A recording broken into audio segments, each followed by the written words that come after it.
My dear John, now that your ship is at last approaching the harbor, I am confident your first demonstration in honor of its arrival will be building yourself a house. Exchanging your charmingly good-for-nothing air castle for an actual flesh and blood, matter-of-fact dwelling house, two-storied and French-roofed it may be, with all the modern improvements. In many respects, you will find the real house far less satisfactory and more perplexing than the creation of your fancy. Air castles have some splendid qualities. There are no masons and carpenters' contracts to be made, no plumbers' bills to be vexed over, the furnaces never smoke, and the water pipes never freeze.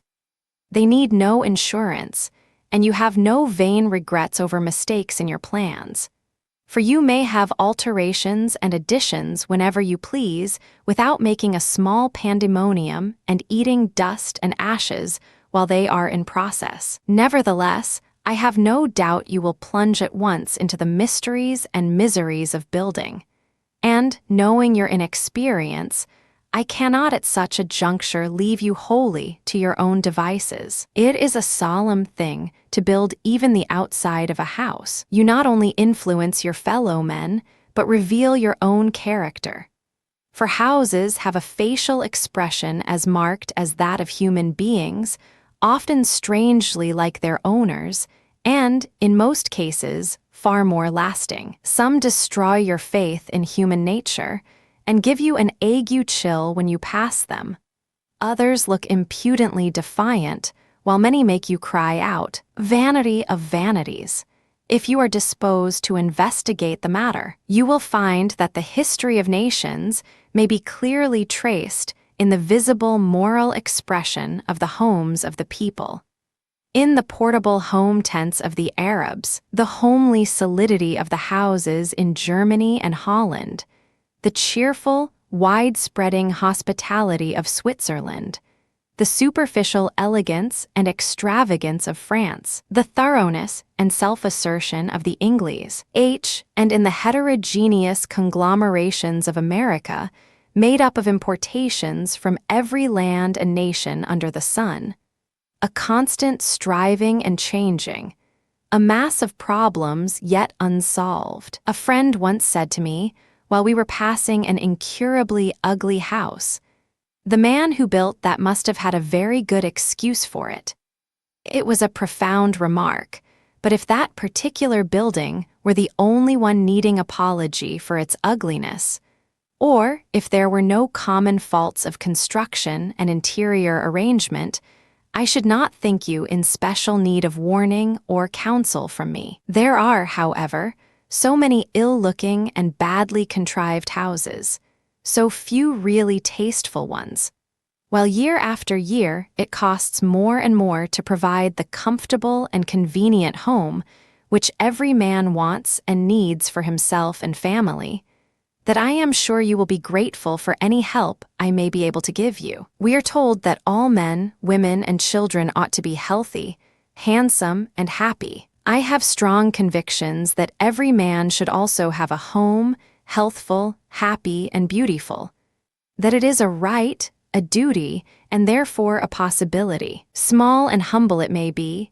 cheap as to cost, but secure, refined, full of conveniences, and the dearest spot on earth a home of his own. In the hope of making the way to this joyful consummation easier and plainer for you, I propose to give you a variety of hints, information, and illustrations relating to your undertaking, and will try to make my practical suggestions so well worth your attention that you shall not overlook what I may say upon general principles. There is a right and a wrong way of doing almost everything. I am yours for the right way. My dear architect, how did you know my ship was coming in? Queer, isn't it, that when a man does get a few stamps, his friends all find it out and can tell him just what he ought to do with them. But you're right. I've lived in an air castle long enough. It's altogether too airy for cold weather, and a house of my own I'm bound to have. Your information and advice will be exactly in order.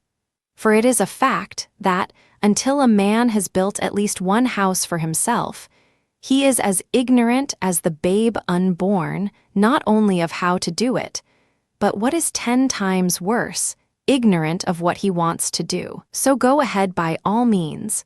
Make a missionary of yourself for my benefit. Don't get on your high heels too soon, and undertake to tell me what won't be of the slightest use unless I have a fortune to expend. Give me something commonplace and practical, something that I can apply to a villa of 2 rooms if my ship happens to be empty. I suppose it's all true that an ugly-looking house is a sign of want of wit rather than want of money. But there are lots of people who haven't either, precious few that have both. At all events, the man who has only $1,000 to spend is just as anxious to spend it to the best advantage as he who has 5,000 or 50. Mrs. John is delighted. She is bent on the new house, but knows I shall get everything wrong end first from cellar to attic. I always supposed a good kitchen was a desirable part of a family establishment, but the chief end of her plans is bay windows and folding doors. However, if you tell us to put the front door at the back side of the house, or do any other absurd thing, it will be all right. As to your preachment on general principles, I'll do the best I can with it. But don't give me too much at once. Letter 3. From the architect, the beauty of truth and utility. Dear John, I am glad my efforts in your behalf are likely to be appreciated, especially if you share this common opinion of architects, that their mission is accomplished when they have made a pretty picture, and that they are an expensive luxury, which the man who would build himself a house must forego if he would be able to finish. Greater durability, comfort, and convenience are not expected on account of their assistance, only that the house shall be more surprisingly beautiful. Doubtless there is some ground for this poor opinion, but the architects are not alone in their folly or wholly responsible. They attempt to supply an unreasonable demand and are driven to employ unworthy means. The first grand lesson for you to learn, you must have patience with a little more preachment, is that the beauty of your building cannot be thrust upon it, but must be born with it, must be an inseparable part of it, the result and evidence of its real worth. We must forget our great anxiety as to how our houses shall be clothed, aiming first to make them strong and durable, comfortable and convenient, being morally certain that they will not then be disagreeable to look upon, professing a great contempt for a man who tries to seem something better and wiser than he is. Let us be equally severe in condemning every building that puts on airs and boldly bids us admire what is only fit to be despised. The pendulum seems to have swung away from the plain, utilitarian mode of building that was forced upon our ancestors by a stern necessity, possibly chosen from a sense of duty, to the other extreme, giving us, instead of the old-time simplicity, many a fantastic design that claims admiration for its originality or its modern style. The notion that there can be a mere architectural fashion, having any rights that intelligent people are bound to respect, is quite absurd. Improved modes of construction and new helps to comfort and convenience are constantly invented, but one might as well talk of the latest fashions for the lilies of the fields or the stars in the heavens, as of a fashionable style in architecture or any other enduring work of art. Whatever building is nobly and enduringly useful, thoroughly adapted to its uses, cannot be uncomely. Its outward beauty may be increased by well-contrived disposition of materials, or even added details not strictly essential to its structure. But if rightly built, it will not be ugly without these additions, and beware of using them carelessly. What might have been a very gem of homely and picturesque grace, if left in modest plainness, may be so overburdened with worthless trash that its original expression is lost, and its simple beauty becomes obtrusive deformity. Even conspicuous cheapness is not necessarily unpleasant to see, but don't try to conceal it by forcing the materials to seem something better than they are. Let wood stand for wood, brick for brick, and never ask us to imagine a brownstone value to painted sheet iron. There is, too, a deeper honesty than mere truth-telling in material, a conscientiousness of purpose, an artistic spiritual sense of the eternal fitness, without which there can be no worthy achievement,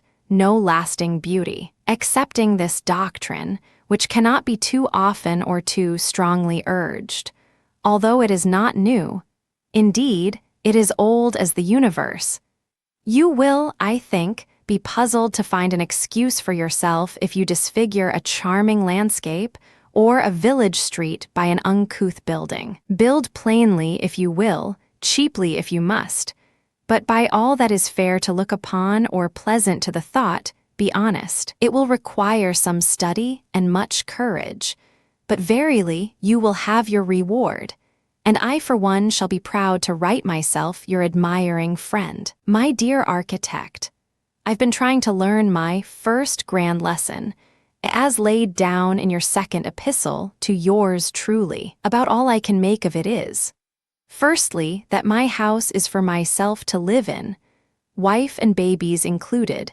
not for my neighbors to look at. And secondly, that however much I may try to humbug my fellow sinners in other ways, I'm not to build a lie into my house, where it is sure to be found out after I'm dead and gone, if not before. You wonder what my opinion is of architects. Well, without being personal, I'm free to maintain that as a rule I'm afraid of them. The truth is, they don't care what a fellow's house costs him, whatever they may say in the beginning. And I never knew a man to build from an architect's plans that his bills didn't come in just about double what he laid out for. They want to get up a grand display, if it's a possible thing, so everybody that comes along will stop and say, "What a charming house! Who made the plans?" While from beginning to end, it may be all for show and nothing for use, and mortgaged to the very chimney tops. That's my opinion, and I'm not alone in it either. There was my neighbor down the road. He wanted a commonish kind of a house. Nothing would do, but his wife must have it planned by a professional man. Result was, she had to put her best bedstead square in the middle of the room, and there was no possible place for the sitting room lounge, but to stand it on end behind a door in the corner. Another acquaintance of mine had $5,000, didn't want to spend a cent more than that, called on an architect.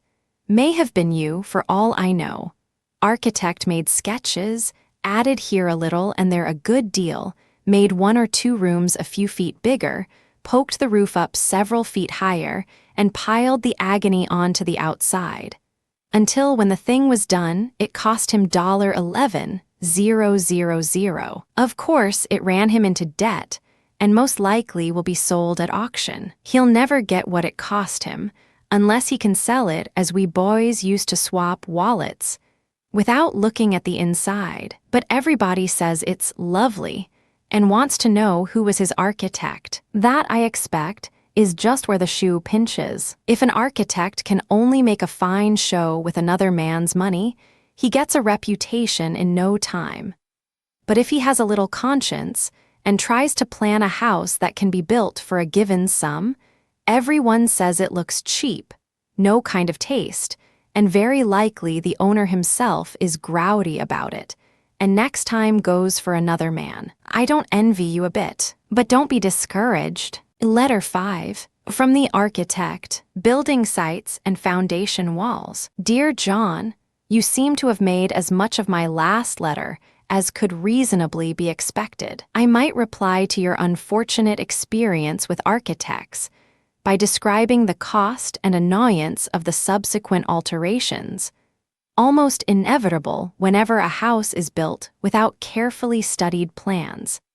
And I do assure you that when the cost of a house exceeds the owner's estimates, it is simply because he does not know his own mind beforehand, or stupidly fails to have his plans and contracts completed before he begins to build. It's no more the fault of the architect than of the man in the moon. By and by you shall have a chapter on the whole duty of architects, as I understand it, but not until I have given you something more practical to think of and possibly to work upon. Nothing astonishes me more than the absurdly chosen sites of many rural and suburban dwellings, unless it is the dwellings themselves. Notwithstanding our great resources in this respect, all considerations, not only of good taste and landscape effect, but even of comfort and convenience, are often wholly ignored. For the most trivial reasons,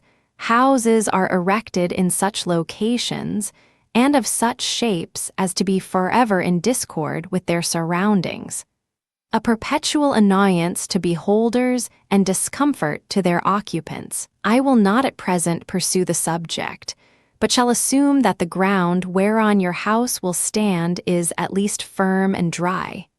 If it isn't, no matter how soon it falls, it won't be fit to live in. Any preparation for the foundation in the way of puddling or under-draining will then be quite superfluous. Unless you are obliged to economize to the uttermost, let your cellar extend under the whole house and make it of good depth, not less than 7-1/2 feet. 8-1/2 is better. When this is ready, I suppose you will start for the nearest ledge, and bring the largest rocks that can be loosened by powder or dragged by oxen, and set them in solemn array around the cellar, their most smiling faces turned inward. If you can find huge flat stones of 1 or 2 yards area, and 6 to 12 inches thick, you will feel especially fortunate. In either case, you will survey these with admiration, and rejoice in thinking that, though the rains may fall, and the floods and the winds beat upon it, your house will rest on its massive support in absolute security, never showing the ugly cracks and other signs of weakness that spring from imperfect foundations. Perhaps not, but it will be far more likely to do so than if the first course of stones in the bed of gravel or hard pan are no larger than you can easily lift. You cannot give these huge boulders such firm resting place as they have found for themselves in the ages since they were dropped by the dissolving glaciers. However you handle them, there will be cavities underneath, where the stone does not bear upon the solid ground. The smaller ones you may rub or pound down, till every inch of the motherly bosom shall feel their pressure. Upon this first course of pebbles, if you please, lay larger ones that shall overlap and bind them together, using mortar if you wish entire solidity. As the wall rises, introduce enough of large size to bind the whole thoroughly. Above the footing, the imperfect bearings of the larger stones are of less consequence, since there is little danger of their crushing one another. I say you will probably set their smooth faces inward, where they can be seen, which is quite natural and well enough, provided this is not their only merit. If behind there is a lame and impotent conclusion, a tapering point on which it is impossible to build without depending upon the bank of earth, it will be better to have less beauty and more strength. I don't like a foundation wall that is backed up. It should be solid quite through. If any difference, let it be in favor of the back or outside. You will find plenty of walls bulging into the cellar, not one crowding outward. If the footing of a foundation is made as it should be, the upper part may be much thinner, since there is no danger of crushing it by any probable weight of building. It may be crowded inward by the pressure of surrounding earth, especially if the building is of wood. To guard against this, interior buttresses of brick or partition walls in the cellar will perhaps cost less than a thicker main wall. The buttresses you may utilize by making them receive shelves, support the sides of the coal bin, etc. While the partitions will take the place of piers, and, if well laid, need be in smaller houses but 4 inches thick. Should your cellar happen to be in a gravelly knoll, you are thrice and 4 times blessed if it is. And if there is a stony pasture near it, or a quarry from which you can get the chips, you may try a concrete wall of small stones, gravel, and cement. It will be strong and durable. With a wheelbarrow, you can make it yourself if you choose, and the rats will despise it. Whether your house is 1 story or 10, built of pine or granite, you can have no better foundation than good hard brick laid in cement mortar. Cellular above the footing, as brick walls should usually be made. Between this and stone, it will be then a question of economy to be determined by local circumstances. The details and accessories of cellars, their floors, ventilation, and various conveniences belong to the interior equipments. There is, however, one point that even precedes the foundation: the altitude. As the question commonly runs, how high shall the top of the underpinning be? Of course, this can only be given on an actual site. It is unfortunate to plant a house so low in the ground that its cellar forms a sort of cesspool for the surrounding basin. Most absurd to set it up on a stilted underpinning until it looks like a western gate post, lifted every year a few inches out of the ground by the frost, till it finally topples over and has to be set anew. 2 things you will notice in locating your house. As soon as the walls and roof are raised, the distance to the street in front will seem to be diminished, and the ground on which the building stands will appear lower than before, lower than you expected or desired. There is so much said and sung about houses being set too low, that it is quite common to find them pushed out of the ground, cellar, and all, as though this would atone for a want of elevation in the land itself. There is little danger that you will place your house too high, great danger that you will not raise the earth around it high enough. Be sure that after grading there shall be an ample slope away from the walls. But whether you will have a high stoop, or pass from the dooryard, walk to the porch, and thence to the front hall by a single step, will depend upon the character of the house and its surroundings. To express a generous hospitality, the main entrance should be so convenient and inviting that it seems easier to enter than to pass the door. This effect, especially in large rambling houses, is most easily obtained by keeping the first floor near the ground. That hospitality and good cheer will always be found beneath your roof is my earnest wish. My dear architect, I'm all right on the gravel question. You don't catch me building in anybody's quagmire. There's plenty of rheumatism and fever and ague lying around loose without digging for M, and then building a house over the whole to keep 'em in. I don't want to say anything against any man's building lots, but how in the light of common sense a man can, with his eyes open, build his shanty on some of the streets in your enterprising city is too much for my understanding. If they would first put in good big sewers, running slick and clean to the river, and underdrain the whole premises, tea wouldn't be quite so bad. But I don't want them anyway. Give me the high land and the dry land. I'm not particular about founding on a rock, either. That was well enough in old times when they didn't want cellars, but let me have a good bed of sand or gravel. Cellar may not be quite so cool, but all we need is to go down a little deeper.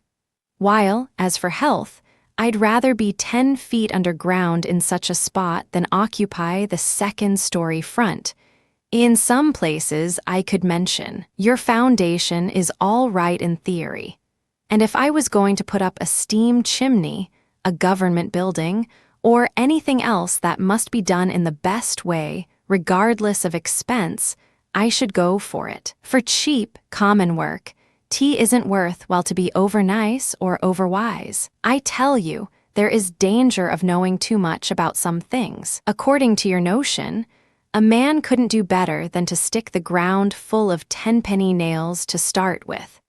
And I should think a 1,000-legged worm would be about the most substantial animal that treads the globe. As to planting my house, when I've bought the lot, I'll ask you to take a look at it. I have a fancy for some sort of a side hill, so I can get into my house, from one side at least, without going upstairs out of doors, and still have the first floor airy and dry. Letter 7. From the architect. Nature's bricks are better than ours. Dear John, where to build your house may be, in truth, a question quite as important as how to build it. I regret my inability to give you the advice you need. Dr. Bowditch has, I think, intimated that there is an Elysian field not far from here of such rare sanitary virtue that if its locality were known, there would scarcely be standing room within its borders for those who would flock thither, or something to that effect. I trust we shall sometime have a scientific, practical investigation of the whole matter,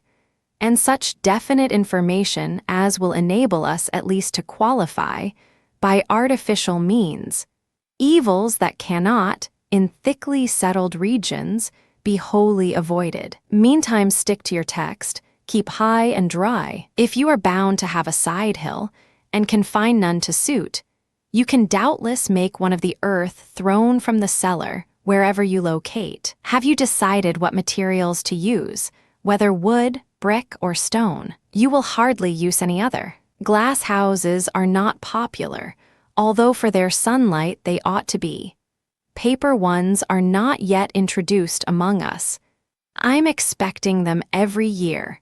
And iron, important and useful as it is, and destined to become more so, is not adapted to such buildings as yours. Wood, brick, or stone, then, which of the three? To spare you all possible confusion, we will take them separately and in order, beginning with the hardest. For rural dwellings in New England, stone is rarely used, except for foundations below ground, being, according to the common notion, better for that purpose than brick, but not as worthy to be seen, unless hammered and chiseled into straight lines and smooth surfaces. Errors both. Well-burned brick laid in cement mortar are nearly always as good as a stone foundation, while nothing can be more effective in appearance than a well-laid wall of native, undressed stone. We have too long neglected one of the most available of our resources in not making use of the small loose stones that abound in many localities. They are cheaper and better than bricks, and, rightly used, so thoroughly in harmony with the nature around them that we should find them in common use if men were half as wise in accepting the means of grace provided for them as they are prone to seek out many inventions. The earlier farmers with enormous industry built them into fences, and then added a second story of wood to keep the sheep from walking over them, or piled them up in conical heaps, watchtowers for the woodchucks. The later farmers, with less patience but possibly more enterprise, are running away from them to the smoother fields and richer mold of the western prairies. We can do better than either, for wherever found, they may be used most favorably, not only for foundation walls that are deeply hidden from mortal view, but for the main walls of the entire building, favorably not only in point of economy and strength, but with most admirable result as to external appearance. And here you touch your fundamental principle, that the best outward effect can only be obtained by a judicious use of the materials with which you build. You must not make the walls without any reference to their composition or proportions, and then try to conceal the poverty and awkwardness of the structure by pinning up preposterous window caps, hanging horrible brackets under the eaves that must always be in doubt whether they support the cornice or are supported by it, fixing fantastic verge boards to the gables, and covering the roof with wooden knickknacks that mock consistency and defy description. Look rather to the materials at your command, and, whatever they may be, try to dispose them in such way that, while each part performs a legitimate, necessary service, you shall still have variety and harmony. Because I have suggested building your main walls of natural undressed stone, you must not attempt to construct them of that alone. The main corners, the door and window jambs, the caps and sills, cannot well be made of these rough hard heads and cobbles that are scattered over the fields, or from quarry chips. And here will arise the question of cost. It would seem decidedly grand to use for the corners substantial blocks of hewn stone, sandstone, granite, marble, or porphyry, channeled and chamfered, rock-faced, tooled, rubbed, or decorated. Keystones and voussoirs embellished with your monogram or enriched by any other charming device you choose to invent. Bands of encaustic tile, brilliant in color and pattern, belts of sculptured stone and historic tablets, if you fancy and can afford them. Unless your ship is heavily freighted with Australian gold or African diamonds, by all means dispense with the cut stone, and use brick for the corners, caps, and jambs, and some good flagstones broken into strips of suitable width and thickness for the sills and belt courses. This will give you a contrast in color.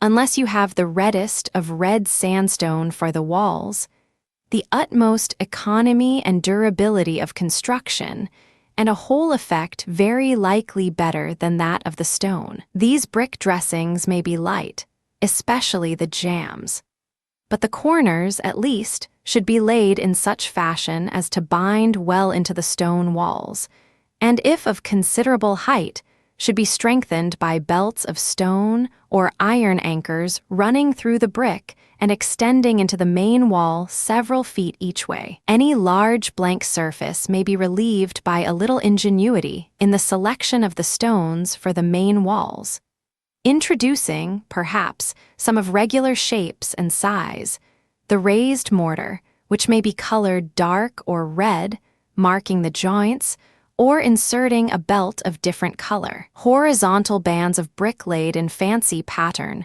may be convenient and effective. Of course, you will not adopt this style of wall unless there is a crop of suitable stones within easy distance. It is more probable that you will be afraid to use what you have than that there are none to use. Whatever can be made into a stone fence will make the walls of a house, if you are not too ambitious of height and do not attempt to make them too thin. Other things being equal, the thicker the walls, within certain limits, the better. You don't care to build a Bastile, but deep window jambs without, and with an add wonderful richness and dignity. If the walls cost little or no more, as is often the case, it is a pity to refuse the additional ground required for their extra thickness. Such walls should not be monopolized by $100,000 churches and fancy summer residences. They are quite suitable for the simplest, most unpretending country homes. A letter 8. From John. There is a soft side, even to a stone wall. My dear architect, I'm slowly digesting your last production.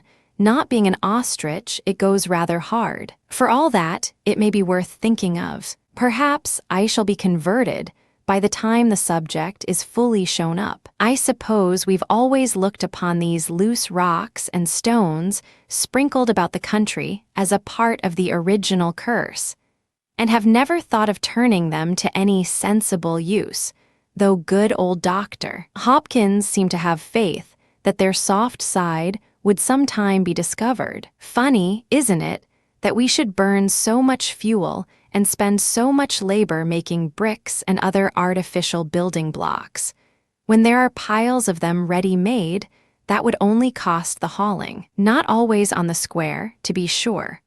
Although in some places the ground is full and running over with flat stones, that can be laid up as easily as shingles. They would hardly need any mortar, and the brick trimmings you describe would be a nuisance, except for looks. Miles and miles of stone walls you will see, up and down hillsides, and across pastures that don't look worth their taxes. Once in a while, the lower half of a cider mill, the backside of a barnyard shed, or something of that sort, is made of them. But the people in these parts seem to think it would be folly to use them for anything more dignified. I suppose because they are too simple and natural, just as the Almighty made them. These square-cornered, flat-sided fellows are not the commonest kind, however.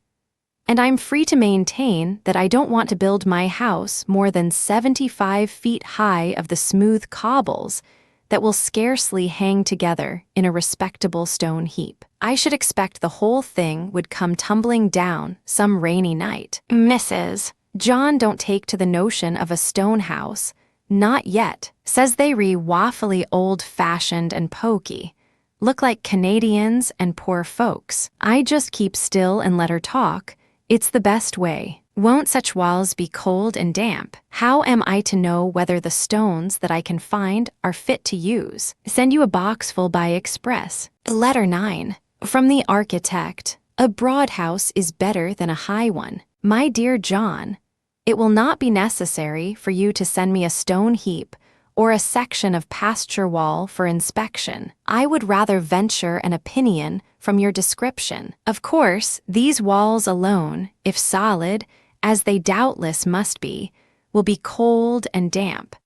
They must be furred off within to prevent moisture from condensing on the walls of the rooms. This furring should be done with light studs, secured to the floor timbers above and below, having no connection with the stone walls, the inside of which may be left quite rough.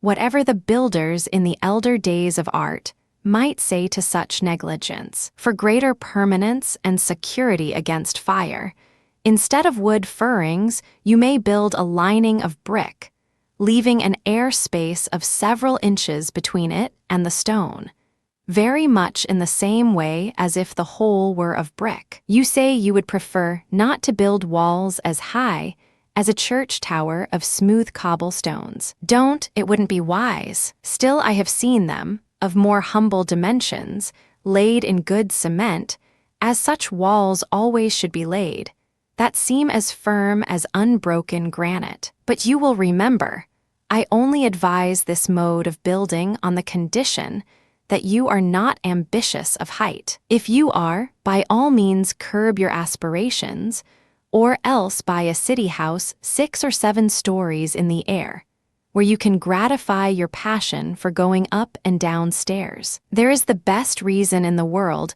why a tall house in the country should look grim, gaunt, and awkward. It is thoroughly inconvenient and out of place. The area of arable land covered by human habitations does not yet interfere with agricultural products. So let us spread ourselves freely. When we have learned the beauty and the strength of cooperation for mutual helpfulness, we shall see the prevailing mode of constructing houses in cities very much modified. Now they stand as books are placed on their shelves, vertically and edgewise. They would hold just as many people and be far more convenient if they could be laid horizontally, one above the other. True, this would involve floors impervious to sound and fireproof, by no means a fatal objection, since we can neither fly nor go in the air. Like birds and angels, it is well for us, having found our appropriate level, to abide thereon as far as may be. There is no doubt that where dwellings must be built compactly in blocks, as we call them, the flat arrangement, each tenement being complete on one floor, is the cheapest and best. Even the 4th story in such a building is preferable to a house of 8 or 10 rooms, 2 on each floor. But this does not concern you, unless you have a few thousands to invest in tenement houses. In the right place, I like an old-fashioned 1-story house, but most people have a prejudice against anything so unpretending. One other fact, besides the worth of cooperation, I hope the dwellers in cities will learn to recognize practically when there were no swift and screaming locomotives, no cozy and comfortable horse cars, no red and yellow omnibuses even, there was good reason why men must forego the boon of country air, must forget the color of the ground, the smell of the green things growing, and the shape of the heavens above them. But the reason no longer exists. Doubtless the business of a city should be as compact as possible. But for its dwellings, every consideration of comfort and happiness, of physical and moral well-being, demands that the inhabitants shall make the most of their migratory resources and scatter. Find room to build, not tenements or residences, but homes for themselves and their children. In the old time, safety was found by crowding together within mural walls. Now the case is reversed. Where the population is densest, temptations and dangers do most abound. We've outgrown the walls. Let us overcome the evils that were bred within them. There may be a prejudice against another quality of these stone walls. They are rough. Roughness means want of culture and labor. That implies want of money, and that is unpardonable. But roughness does not mean any such thing. What are moldings and frets and carvings but a roughening of otherwise smooth surfaces? Artists of all kinds seek to remove even the appearance of an unbroken plane, and nature abhors a flat exterior, never allows one, even in the most plastic material, if it can be broken. See the waves of the ocean, the mimic billows on a snow-covered plain, the rugged grandeur of the everlasting hills. Fancy a pine, an oak, or an elm tree with trunk and limbs smoothly polished. What if the outside of your walls are somewhat uneven? Let them be so. The shadows will be all the richer. The vines will cling more closely, and maybe the birds will hang their nests in some sunny corner. Do not, then, try to improve the natural faces of the stones with pick and hammer. You will find it hard work, and, very likely, worse than thrown away. I think you will like, both in exterior effect and in practical result, the plan of building the walls of the first story of stone with brick dressings, as described in my last letter, making the remainder of the house of wood be the same more or less. If the sketches I send you do not make you in love with this style, or if you do not like to risk the experiment, examine something already built before deciding against it. But first explore the country around you and see if the stony prospect is good. Mr. Donald G. Mitchell not only writes in favor of this mode of building, but proves his faith by his work, his new house at Edgewood being an admirable specimen of it. You will find, too, some noteworthy examples at Newport, for which, with much else in the way of applying a refined taste to rural affairs, we are indebted, directly or indirectly, to the same well-known writer. If, after the pictures, Mrs. John is still doubtful of the result, the examples above mentioned will certainly allay her misgivings. You must not think I would recommend this as a universal fashion, even where the materials are abundant, but give it place according to its merit. I hope you will be spared the folly of building your house of dressed stone of uniform size and color, lest it be mistaken for a large tomb or a small jail. That you may not at present be compelled to take up your abode in either, is my sincere wish. Letter 10. From John. Trout brooks are better than street sewers. My dear architect, we read, we saw, and were conquered. The pictures, the arguments, and especially the illustrious examples brought down the house, or rather brought it up. Mrs. John is not only fully reconciled to stone walls, but she is decidedly unreconciled to any other. That is, for the first story. The second story is to be of wood, the walls shingled or slated instead of being covered with clapboards in the orthodox fashion. She is delighted with the notion that her Baltimore bells and the like can clamber against the house without being torn away every 2 or 3 years for paint. On the strength of this notion, she has already ordered a big lot of all sorts of herbs and creeping things, from grapevines and English ivy to sweet peas and passion flowers. That's only one thing. Every time we go out to ride, she gathers up from the wayside such a load of small rocks as makes the buggy springs ache. We found a smooth round stone yesterday that looks so much like my head, she declares, it must be a fossil, and is bound to have it set over the front door instead of a monogram. We follow your lead in another direction. If we can't rise in the world without going upstairs for it, we'll try to cultivate the meek and lowly style. Your best point, according to my thinking, is on the migration question. I read that paragraph over twice and stuck a pin at the end of it. It doesn't concern me, to be sure, but I have the utmost pity for a man who is content to live all his life shut in between brick walls. To undertake to bring up a family of boys and girls where all the blessed freedom of outdoor life is denied them is worse than pitiful. It's heathenish. Not that every boy ought to live on a farm and work in a barnyard, hoe corn all summer and chop wood all winter.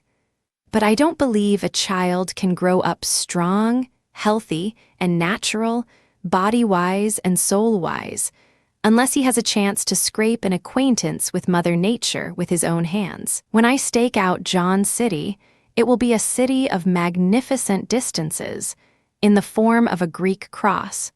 2 wide streets crossing each other at right angles in the middle. All the business at the 4 corners, where there will be plenty of short cross streets. The dwellings stretching away for miles on the 2 broad avenues. House lots 1 to 10 acres. Union Pacific Railroad will cut through the center corner-wise. And the Metropolitan Transportation Company, or something else with a big name, will run elegant cars like shuttles through the 2 main streets. And Mrs. I at the West End can call on Mrs. B at the North, South, or East End, 10 miles away, with less trouble than you in your city can go from Salem to Howard Street. Similarly, Springfield ought to stretch from Longmeadow to Chicopee Street, from Indian Orchard to Agawam. At all events, if your folks will make the most of their opportunities, it will someday be one of the most charming inland cities on the continent. Whether there is good sense, public spirit, and patriotism enough to make it so remains to be seen. A letter 11. From the architect, the strength and durability of brick. My dear John, it is encouraging to know that my suggestions find some favor in your sight. Pray don't go too fast. It isn't well to make up our minds fully until we have heard all sides, lest we have them to unmake, which is always more or less painful. Notwithstanding the peculiar merits of the stone walls, the coming house, the house that is to embody all the comforts and amenities of civilized life, the house of safe and economic construction, well-warmed, well-ventilated, defiant alike of flood, frosty, and fire. The millennial house, if you please, will doubtless be a brick one. Don't be alarmed. I know just what vision rises before your mind's eye as you read this. A huge square edifice. Windows very high from the ground, not very large, square tops, frame and sash painted white. Expressionless roof. Flat, helpless chimneys perched upon the outer walls, the course of their flues showing in a crooked stain. At the backside, a most humiliated-looking wooden attachment, somewhat unhinged as to its doors and out at the elbows as to its windows, evidently hiding behind the pile of brick and mortar that tries to look dignified and grand, but only succeeds in making a great red blot on the landscape. All the while, you know, the only home-like portion of the estab Lishment is in the wooden rear part. The front rooms are dark and gloomy, the paper hangings are moldy, the closets musty and damp. There is a combined smell of creosote and whitewash pervading the chambers, and the ceilings hang low. I don't wonder you object to a brick house in the country. Yet, if you propose to build a model, honest and permanent, a house that shall be worth what it costs and look as good as it is, I shall still recommend brick. The growing scarcity of wood, the usual costliness of stone, the abundance of clay, the rapidity with which brick can be made and used. One season being sufficient to develop the most awkward hod carrier into a $4 a day journeyman bricklayer. The demand for more permanence in our domestic dwellings, and the known worth of brick in point of durability and safety.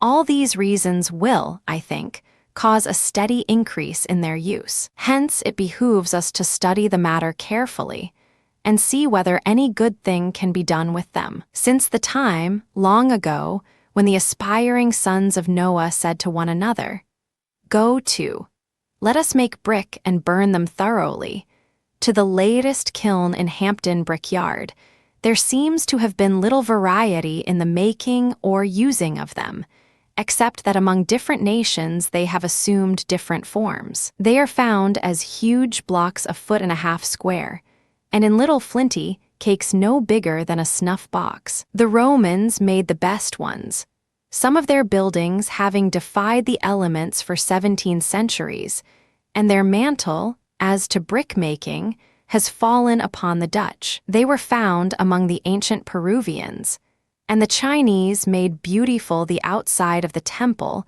by giving a porcelain finish to the brick. Still, I fancy, they have always been more famous for their use than for their beauty. But their utility is beyond all question. If our modern experience doesn't prove it, read this inscription from an ancient brick pyramid of Hawara. "Do not undervalue me by comparing me with pyramids of stone, for I am better than they as Jove exceeds the other deities. I am made of bricks from clay, brought up from the bottom of the lake adhering to poles." Notwithstanding these claims to veneration, there is but little poetry about them, and therefore, I suppose, but little progress. Compared with other materials, they have undergone slight changes with us, in color, shape, or modes of use. A block of wood or stone contains, in the eye of the artistic workman, every possible grace of form and molding. But a brick is a square, red, uninteresting fact, and the laying of them the most prosaic of all work. By common consent, we expect no improvement in their use, but rather sigh for the good old times when work was honestly done and the size of the brick prescribed by law. We associate them with factories, boarding houses, steam chimneys, pavements, sewers. Whatever is practical, commonplace, and undignified. Yet there are charming, even delicate, effects possible with these unpromising rectangular blocks. In your efforts to unite beauty and brickwork, it will be well to begin modestly, merely aiming to avoid positive ugliness. Do not feel bound to enclose your house by 4 straight unbroken walls. Brick are no more difficult to build in irregular shape than anything else. And do not, on any account, make square-topped openings, as the builders of the old-fashioned brick houses were wont to do. Doubtless you have read Mr. Ruskin's vigorous protest against this particular architectural sin. If you have not, by all means do so, only he proves too much, and would fain make us believe that our doors and windows must not only be crowned by arches, but they must be Gothic arches. Doctrine to be received with some grains of allowance. A pointed Gothic arch may be, often is, very beautiful. But applying our test of utility, it is most obviously out of place, and therefore inartistic, where close economy, convenience, and abundance of light are required. For the sake of strength, If for no other reason, let the top of the openings be arched. But a low arch of one arc or two is often preferable to a high one. If, for economy's sake, you wish to make the top of the sash square, do so, curving the upper portion of the frame as a sort of center on which the masonry may rest. But do not attempt this if the openings are wide, and in any case relieve the wood segment by ornamental cutting or some other device. Otherwise, you will have a weak and poverty-stricken effect. Or you may use a straight lintel of stone, taking care to build a conspicuous, relieving arch above it of stone or colored brick. You will get the idea from the sketches, and see that there is room for endless variety of expression and ornament without violating any of the first principles, which you will do if you try to cover a square-headed opening with a straight arch of brick, or leave a light, horizontal stone cap without a protecting arch above it. Letter 12. From John. The weakness and sham of brickwork. My dear architect, you must have had a brick in your hat when you launched your last letter. I suppose there's no doubt that brick walls will stand thunder and lightning in the shape of Chicago fire and Boston gunpowder better than anything else. In fact, I've always had a notion that if there are any houses in a certain place where they don't need them to keep out the cold, they must be made of brick, Milton's gorgeous testimony to the contrary notwithstanding. But when you undertake to show up the softness and beauty of brickwork, you soar a little too high for me. If our masons would only make walls that are able to bear their own weight, not use more than half as much mortar as brick, and that made of sand instead of dirt. If they would build chimney flues that will carry the smoke to the top of the building, instead of leaving it to ooze out around the window frames a dozen feet away, as I once saw it in a costly building belonging to one of our ex-governors. And remember that a wooden joist running square across a chimney flue is pretty sure to get up a bigger draft than most of us care for. If they wouldn't fill up the inside of the wall with brick, KS that it isn't safe to drop for fear they can never be picked up again. In short, if they do the work that can't be seen half as well as what is in plain sight, I'd never say a word about beauty. I wouldn't even ask for those elegant caps the masons are so fond of poking out over windows. You can find at least 10,000 such in Springfield. Some folks paint them, sprinkle sand into the paint, and then go on their wicked way rejoicing in the notion that they have told such a cunning lie as no feller can find out. Now and then the corner of a brick building is cobbled up into blocks and polished off in the same style. If these are some of the beauties of brickwork, I pray you have me excused. If you have anything better to offer, go ahead. I'm open to conviction. Would rather be knocked down by an argument than a brickbat any time. Mrs. John says she doesn't care a straw about bricks and hopes you won't spend much time talking about them. She's bound to have a stone house, whether or no, and wants you to give us your notions about inside fixings, especially the kitchen. Between you and me, she wouldn't have said a word about the kitchen if I hadn't accused her of caring for nothing but bay windows and folding doors. Her sister Jane has been over to see her, and they've had a host of projects to talk over. Part of them I get hold of, and part of them I don't. Jane isn't married, but she's got some capital notions about housekeeping. Great on having things nice and handy inside, especially for doing the work, but she don't care much for the outside looks. So she hopes you will get out of the brickyard as soon as possible. Of course, I shall read what you have to say whether they do or not, but don't run wild on the subject. Letter 13. From the architect. Skill dignifies the most humble material. Dear John, please tell Mrs. John and sister Jane that I am as anxious to get into the kitchen as they are to have me. And if I can succeed in giving suggestions that shall make the domestic work, on which our comfort and happiness so largely depend, easier and pleasanter, restoring the well-nigh lost art of housekeeping to its native dignity. It will be a grander achievement than designing the most beautiful exterior that ever adorned a landscape. I'm perfectly aware that the outside appearance of the house is to the interior comfort thereof as the body to the soul. No comparison possible between the two. Still, they must possess their souls in patience and allow me to work according to my own plan. Moreover, they must not neglect a careful study of the brick question. A decided opinion is a good thing, provided it is grounded on the truth. Otherwise, it is a stumbling block. For yourself, I assure you my head is level. Would that all brickwork were equally so. Beauty and bricks are not incompatible. But remember, there is one beauty of brick, another beauty of stone, and another beauty of wood. Do not confound them, or expect that what pleases in one can be imitated in the other. As you were admonished some time ago, be honest.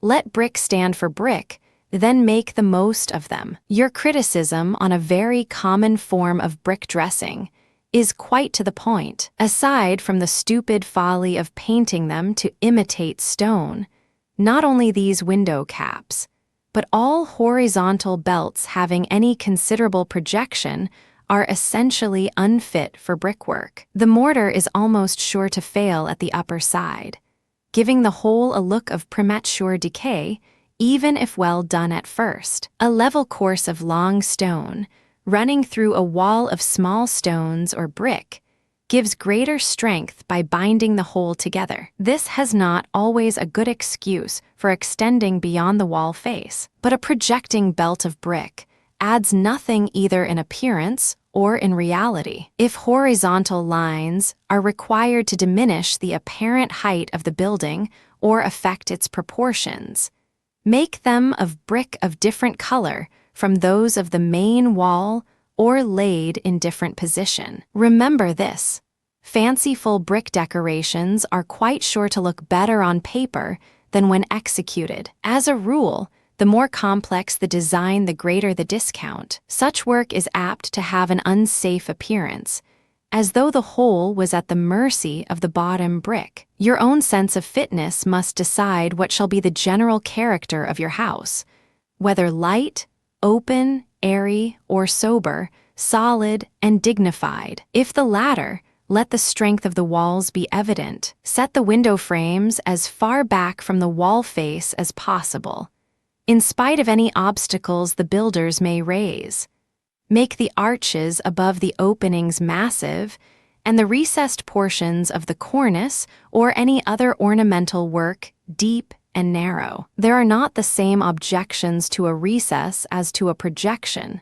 It is better protected, any imperfection is less apparent, and the desired effect of shadow is more complete. Much variety in color will not increase the appearance of strength, but the expression will be emphasized by pilasters and buttresses, also by the low segment arches and wide piers. On the other hand, for a lighter effect, make the windows wider and crown them with semicircles or pointed Gothic arches. Leave out the corners of the piers in building them up. Introduce belts of brick laid in various positions and of different colors, if you can get them, as I trust you may. Indeed, this very season, a brickmaker has reported himself prepared to furnish black bricks and buff, red bricks and gray, all of good and regular standing. You may be sure I gave him my blessing and invited him to press on. I do not know whether he will prove to be the coming man in this department, but whoever brings a greater variety of brick in form and color within reasonably easy reach will do a good work that shall surely have its reward. For brick houses we must have, ugly ones we won't have, and rich decorations of stone we cannot afford for common use. Meantime, if you can do no better, do not hesitate to use brick that have been treated to a bath of hot tar. They may look old-fashioned by and by. No matter. An old fashion, if it is a good one, is more to be admired for its age than despised. It is only by reason of its falseness and inconvenience that it becomes absurd. In the same category with colored bricks. Indeed, they are a sort of spiritualized bricks, are the brilliant-hued and caustic tile that are finding their way hither across the Atlantic. Let us hope that the greatest country in the world will not long send 3,000 miles for its building materials. A variety of forms and sizes of bricks we may easily have when we demand it in earnest. Beyond question, there is room for almost unlimited exercise of fancy in this direction. We only need the taste to design appropriate shapes and to use them aright. Mr. Ruskin mentions certain brick moldings as being among the richest in Italy. The matter of size relates rather to construction than ornament, but it is very important here. I think it will sometimes seem as unreasonable to make brick of but one size and pattern as it would now be to have all timber sawn of uniform dimensions. You are more liable to attempt too much in the way of decoration than too little. Don't make your house look as though it was intended for a brickmaker's showcase. You will find the simplest designs the best. I have seen a really good effect on the side of a large building from the mere holes left in the wall by the mason's stagings. One thing more.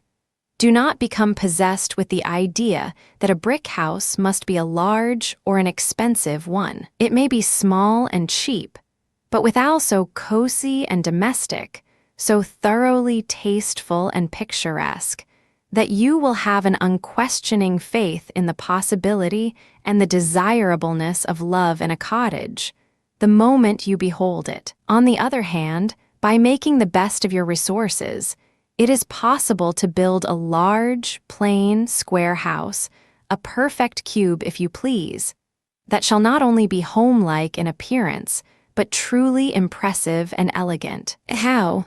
I've been trying to illustrate and explain by being honest, by despising and rejecting all fashions that have nothing but custom to recommend them, by using colored and molded brick if you can use them well, by not laying the outside work in white mortar, and by exercising your common sense and independence, both of which qualities I am sure you possess. I must beg Mrs. John and Sister Jane. By the way, I'm flattered to know that a notable housekeeper finds anything promising in what I have thus far written you, not to give up the ship. One more broadside for the brickyard, and we will pass on to loftier themes. Letter 14. From John, every man to his trade. My dear architect, there is one point you might as well square up before you go any further. I understood that I was to build my house for myself to live in, not for my neighbors to look at. But I appeal to any white man. If you haven't had a deal more to say about the outside of the platter than the contents thereof, to be sure, it's what I might have expected. It's a way you architects have. You can no more help thinking how a house is going to look than a woman can help hoping her first baby will be a beauty. I allow it would be a first-rate thing if we could have some streaks of originality, just a trifle more of variety, and a few glimpses of really good taste, along with the crumbs of comfort. And I'm willing to admit that your moves in that direction, as far as I can follow them, are all right. Still, it's a downright fact that, unless a man is a great simpleton or a small Croesus, he is more anxious to make his house cozy and convenient than he is to outshine his neighbors or beautify the landscape. Sister Jane wants to know whether, in case one wishes to begin housekeeping on a small scale, it would be as easy to make additions to a brick house for future need as to a wooden one. She doesn't ask on her own account, but for a friend of hers who is talking of building. I expect you'll inquire pretty soon who's running these letters, you or I. But if we don't sometimes show our ignorance by asking questions and making comments, how are you going to know what sort of information to shed? Letter 15. From the architect. The coming house will be fair to see and made of brick. Dear John, once for all, your questions and those of Sister Jane or any of her friends and relatives are always in order. The more the better. I will do my best to answer them, if not exactly by return mail, yet as soon as may be. Other things being equal, a house built of brick may be as easily increased to suit a growing family as one built of wood. There is necessarily a loss attending any change in a finished building.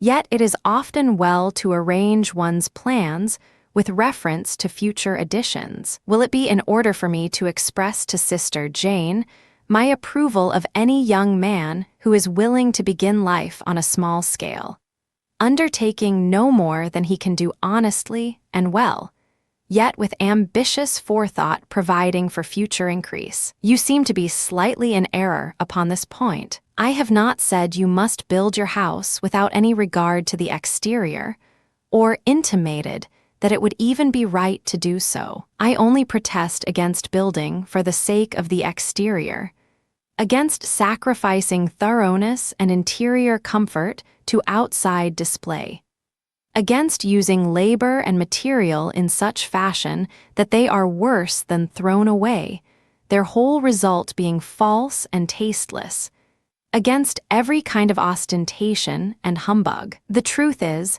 we have all gone astray, literally like sheep. We follow, for no earthly reason than because someone, not a whit wiser than we, happens to have rushed blindly in a certain direction. Of domestic architecture, what need is there to speak? How small, how cramped, how poor, how miserable in its petty meanness is our best. How beneath the mark of attack and the level of contempt that which is common with us.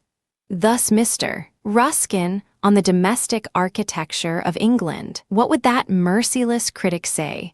Or rather, what profundity of silence would he employ to express his opinion of ours? It will be well for him, and for us if he holds to his resolve never to visit America. This servile spirit of imitation, blind following of blind guides, is by no means confined to the outsides of our houses. It not only penetrates the interiors, but more or less influences all our affairs. Charge me with a professional interest if you will.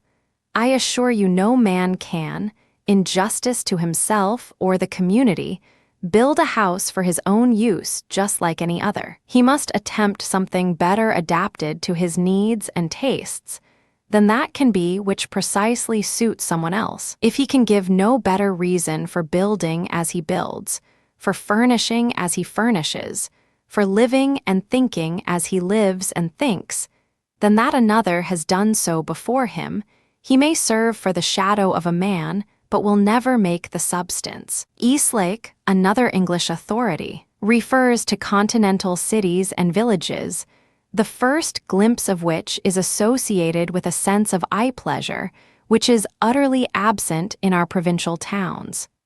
And then, to drain the dregs of our humiliation, we are asked by his American editor to believe that, nevertheless, certain towns of the British Isles are miracles of picturesqueness, as compared with American towns, which have nothing but a succession of tame, monotonously ugly, and utterly uninteresting streets and squares to offer to the wearied eye. Yes, I am anxious about the outside of the house, but do not for a moment forget that it should always be subordinate to the weightier matters, the higher and holier uses of home buildings. Have I squared up your point? Let us return to the trowel. The somewhat vexed question of mortar you shall answer according to your taste, so far as to choose between dark gray, black it is commonly called, and some shade of red resembling the brick used. Between these two, there seems to me to be one of those questions of taste, concerning which we are not permitted to dispute. With the dark mortar the joints will be visible, modifying the color of the wall, in some cases, perhaps, improving it, while the red will give a more uniform tint, on which not only colored brick or stone will appear to the best advantage, but the lines of the openings and other essential details are brought out in clearer relief. You would perhaps expect coloring the mortar the same shade as the brick to give precisely the effect of painting the entire wall. But it is not so. As in wood or stone, though in less degree there is a kind of natural grain, even in the unnatural material, strengthened by oiling, but softer and richer than any painted surface. There seems to be no evidence that the mortar is injured by proper coloring material, mineral paints, or even lampblack, if you like it. I don't. Whether you like it or not, you are not to use white mortar for the outside work, unless, indeed, you propose to build of pressed brick, in which case you will need it to show your neighbors how fearfully and wonderfully nice you are. If you are so devoted to worldly vanity as to build in that fashion in the country, I don't believe it will be possible for me to help you. Chimneys deserve a chapter to themselves. They are so essential and so often abused. Let them start from the cellar bottom and run straight and smooth to the very outlet. If you wish to be exceptionally careful and correct, use round pipe, cement or earthen, enclosed by brick. When it is so well known how often destructive fires are caused by defective flues, it is surprising that more care is not taken in building chimneys. They should be entrusted to none but workmen who are conscientious as well as skillful. Otherwise, every brick must be watched, and every trowel full of mortar. For one defect ruins the whole, and 5 minutes after the fault is committed, it can never be detected till revealed by the catastrophe. If the spaces between the bricks were always filled with good mortar, it would be better not to plaster the inside of the flues, as the mortar is liable to cleave from the brick, and, hanging by one edge, form lodging places for soot. As commonly built, it is safer to plaster them within and without, especially without, for that can be inspected. The style of the visible part must depend upon the building. One thing lay up in the recesses of your lofty mind. A chimney is most useful and honorable, and you are on no account to be ashamed of it. Don't try to crowd it into some out-of-the-way corner, or lean it off to one side to clear a cupola. Better burn up the cupola, or perch it daintily on a slender ridge like a brick martin box. Let it go up strong, straight, and solid, asserting its right to be, wherever it is needed, comely and dignified, and finished with an honest stone cap. Ruins are charming in the right place, but a tattered chimney top on an otherwise well-preserved house is vastly more shabby than picturesque. A common objection to brick houses is their redness, but there is no law against painting them if their natural color is really inharmonious. Paint will improve the walls, will last longer on good brickwork than on wood, and there is no deception about it, unless you try to imitate stone. Still, it is not necessary, oil being just as good. And there is a sort of solid comfort in knowing that your house will look just as well 50 years hence as it does now, that it will mellow and ripen with age, and not need constant petting and nursing to preserve its tidiness. The model house to which I alluded in beginning this subject will be, in brief, somewhat as follows. The outer walls will be vaulted, thoroughly non-conducting both of heat and of moisture. All the partitions will be of brick, precisely adapted in size to their use. I am not sure, but they will be hollow. The body of the floors will be of brick, supported, if need be, by iron ties or girders, all exactly fitted to the dimensions of the rooms, so that not a pound of material or an hour of labor shall be wasted on guesswork or in experiments. From turret to foundation stone, the house will be a living, breathing, organic thing. If the weather prophet will declare what the average temperature of the winter is to be, we can tell to a hodful how much coal will maintain a summer heat throughout the establishment. You may be sure it will not be more than you now use in keeping 2 rooms uncomfortably hot and in baking the family pies. There will be no lathing, except occasionally on the ceilings. Even this will not be necessary. You may make a holocaust of the contents of any room in the house, and if the doors, finish, etc., happen to be of iron, as they may be, no one in the house will suspect your bonfire until the heap of charcoal and ashes is found. Dampness and decay, unsavory odors and impure air, chilly bedrooms and cold floors will be unknown. The ears in the walls will be stopped. There will be no settlement from shrinking timbers, no jelly-like trembling of the whole fabric when the master puts his foot down. Finally, the dear old house will be just as sound and just as lovely when the future John brings home his bride as when his grandsire built it. And it won't cost a cent more than the week. Unstable things we're raising by the thousand. The coming house will surely be a brick one, but before it comes, there will be plenty of work for the carpenters. And I shall not be at all surprised if you finally decide to build of wood. Letter 16. From Mrs. John. Domestic discipline. Mr. Architect, dear sir, yesterday afternoon Sister Jane and I went out after Mayflowers. We didn't find any, but on our way home met the schoolmaster, a friend of Jane's, who knew where they grew and offered himself as a guide. I was too tired to walk any farther, so they went off without me. Coming into the house, I was taken all aback by the sight of John lying on my best lounge, his muddy boots on his feet, his hat on the floor, and your last letter crumpled savagely in his hand. I was vexed, thankful, and frightened. I've taught the baby, who is only 29 months old, to hang up his little cap, and not to climb into the chairs with his shoes on.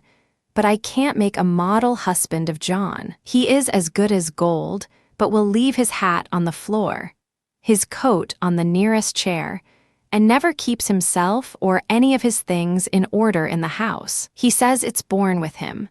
Comes from a long line of ancestors. He's been reading Darwin lately, who lived in houses without any cupboards or drawers or closets, and he could no more put away his hat and coat when he comes in than a blue jay could build a hangbird's nest. Yes, I was vexed but thankful, too, that Jane was out of sight. Of all people in the world, she has the least mercy for anything like domestic untidiness. I only hope she will sometime have a house and a husband of her own.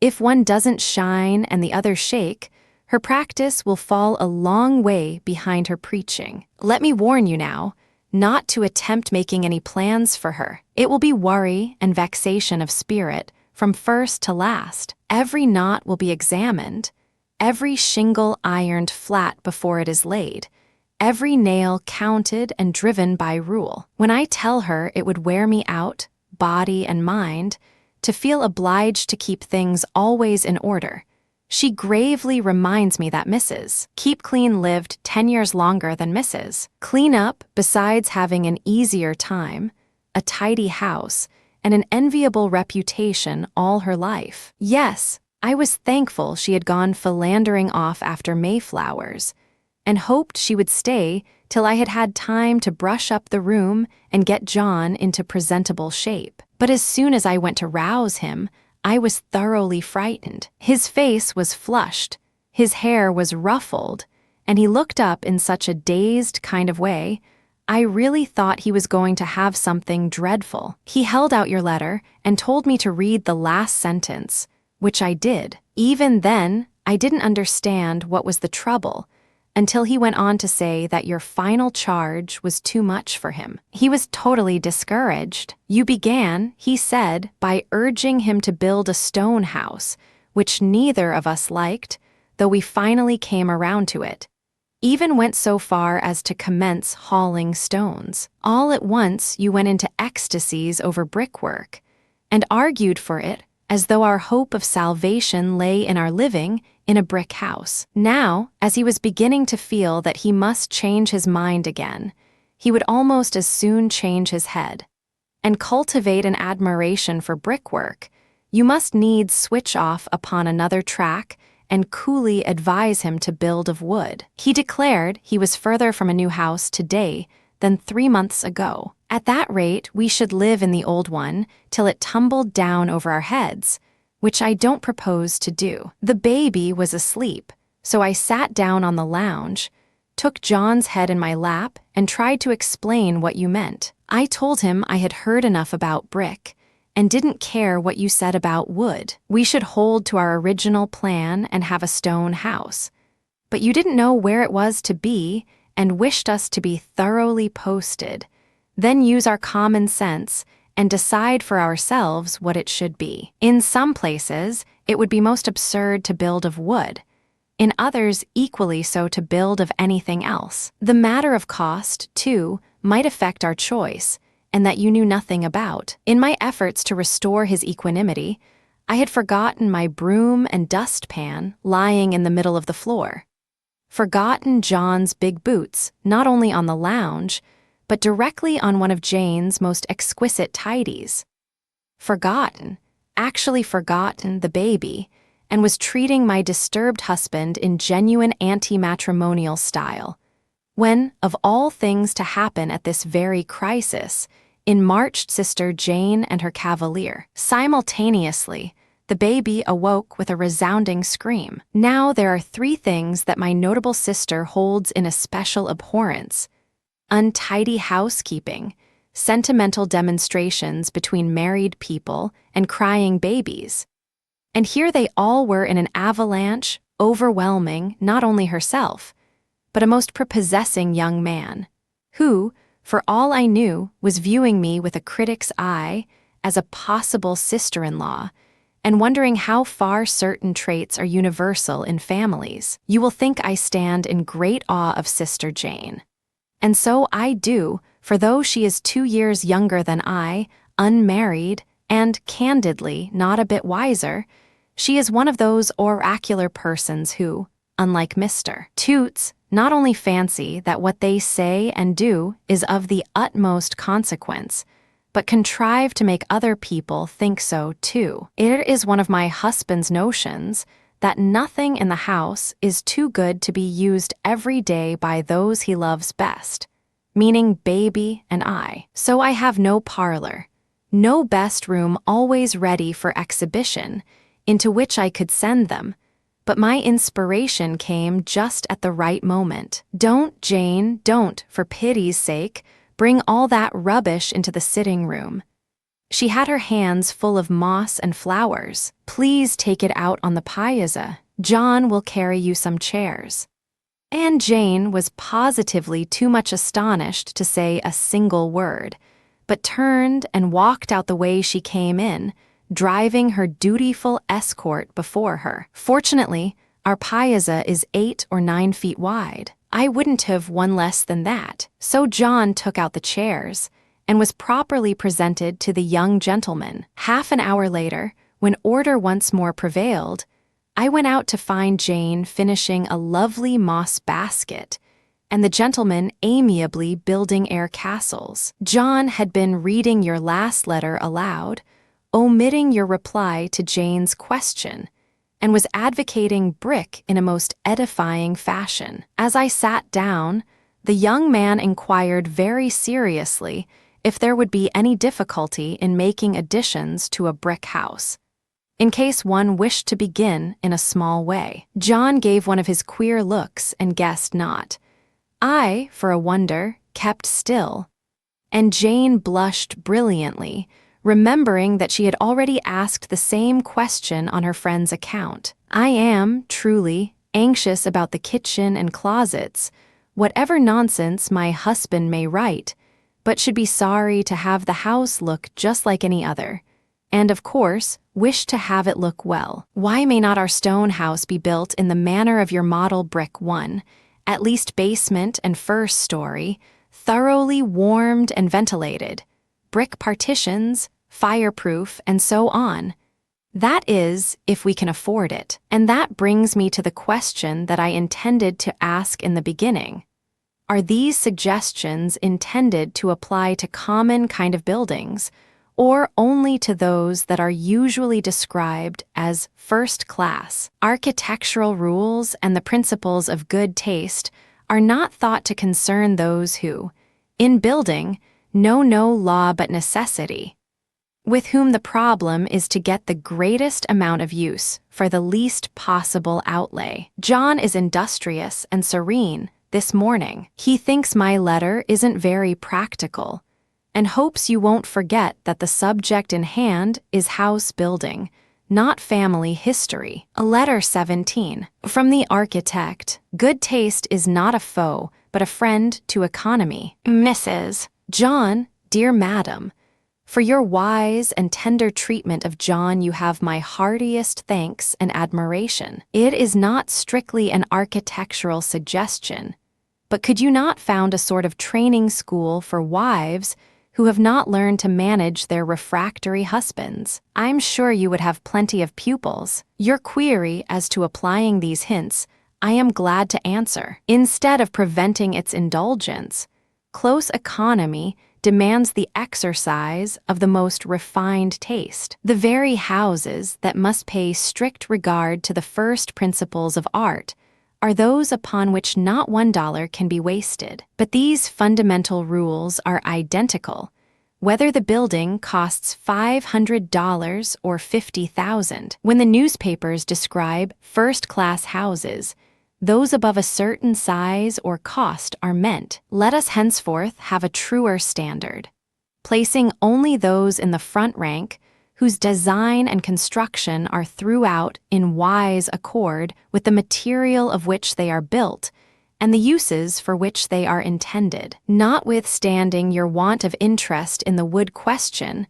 I must give your husband one chapter on that subject, and promise him it shall be thoroughly practical, free from all romance and family allusions. Letter 19. From John, our picturesque ancestors. My dear architect, I've no doubt it would be vastly agreeable to you to have Mrs. John keep up this end of the correspondence. Very gratifying, too, to another party, the paper makers. It would be a big thing for them. But I don't want to hire a housekeeper, even in so good a cause, not till I have a house. In spite of Mrs. John's devotion to her first love, I mean the stone walls. It is, as you say, quite possible that our family mansion will be wood, and Barkey's is willin' to hear what you have to say about it. One topic in your reply to my wife's historical report I hope you will work up more fully. Just explain, if you can, why the cheap buildings we have nowadays are so much less satisfactory to look at than those built 50 or 100 years ago. Do you suppose the bravest artist that ever swung a brush would dare put an ordinary two-story house of modern style on the front seat in a New England landscape? It would ruin his reputation if he did, even without the French roof. Can you tell why? There's no such objection to the homesteads of a generation or two ago. Don't tell me age is venerable, and moralize about the sacred associations and old-time memories that lend a halo of poetry and romance, and what's his name to these relics of the past. That's all very well in its place, but if our grandchildren can discover anything artistic or even picturesque in our common houses of today, they'll be a progeny of enormous imaginations. Regular Don Quixotes.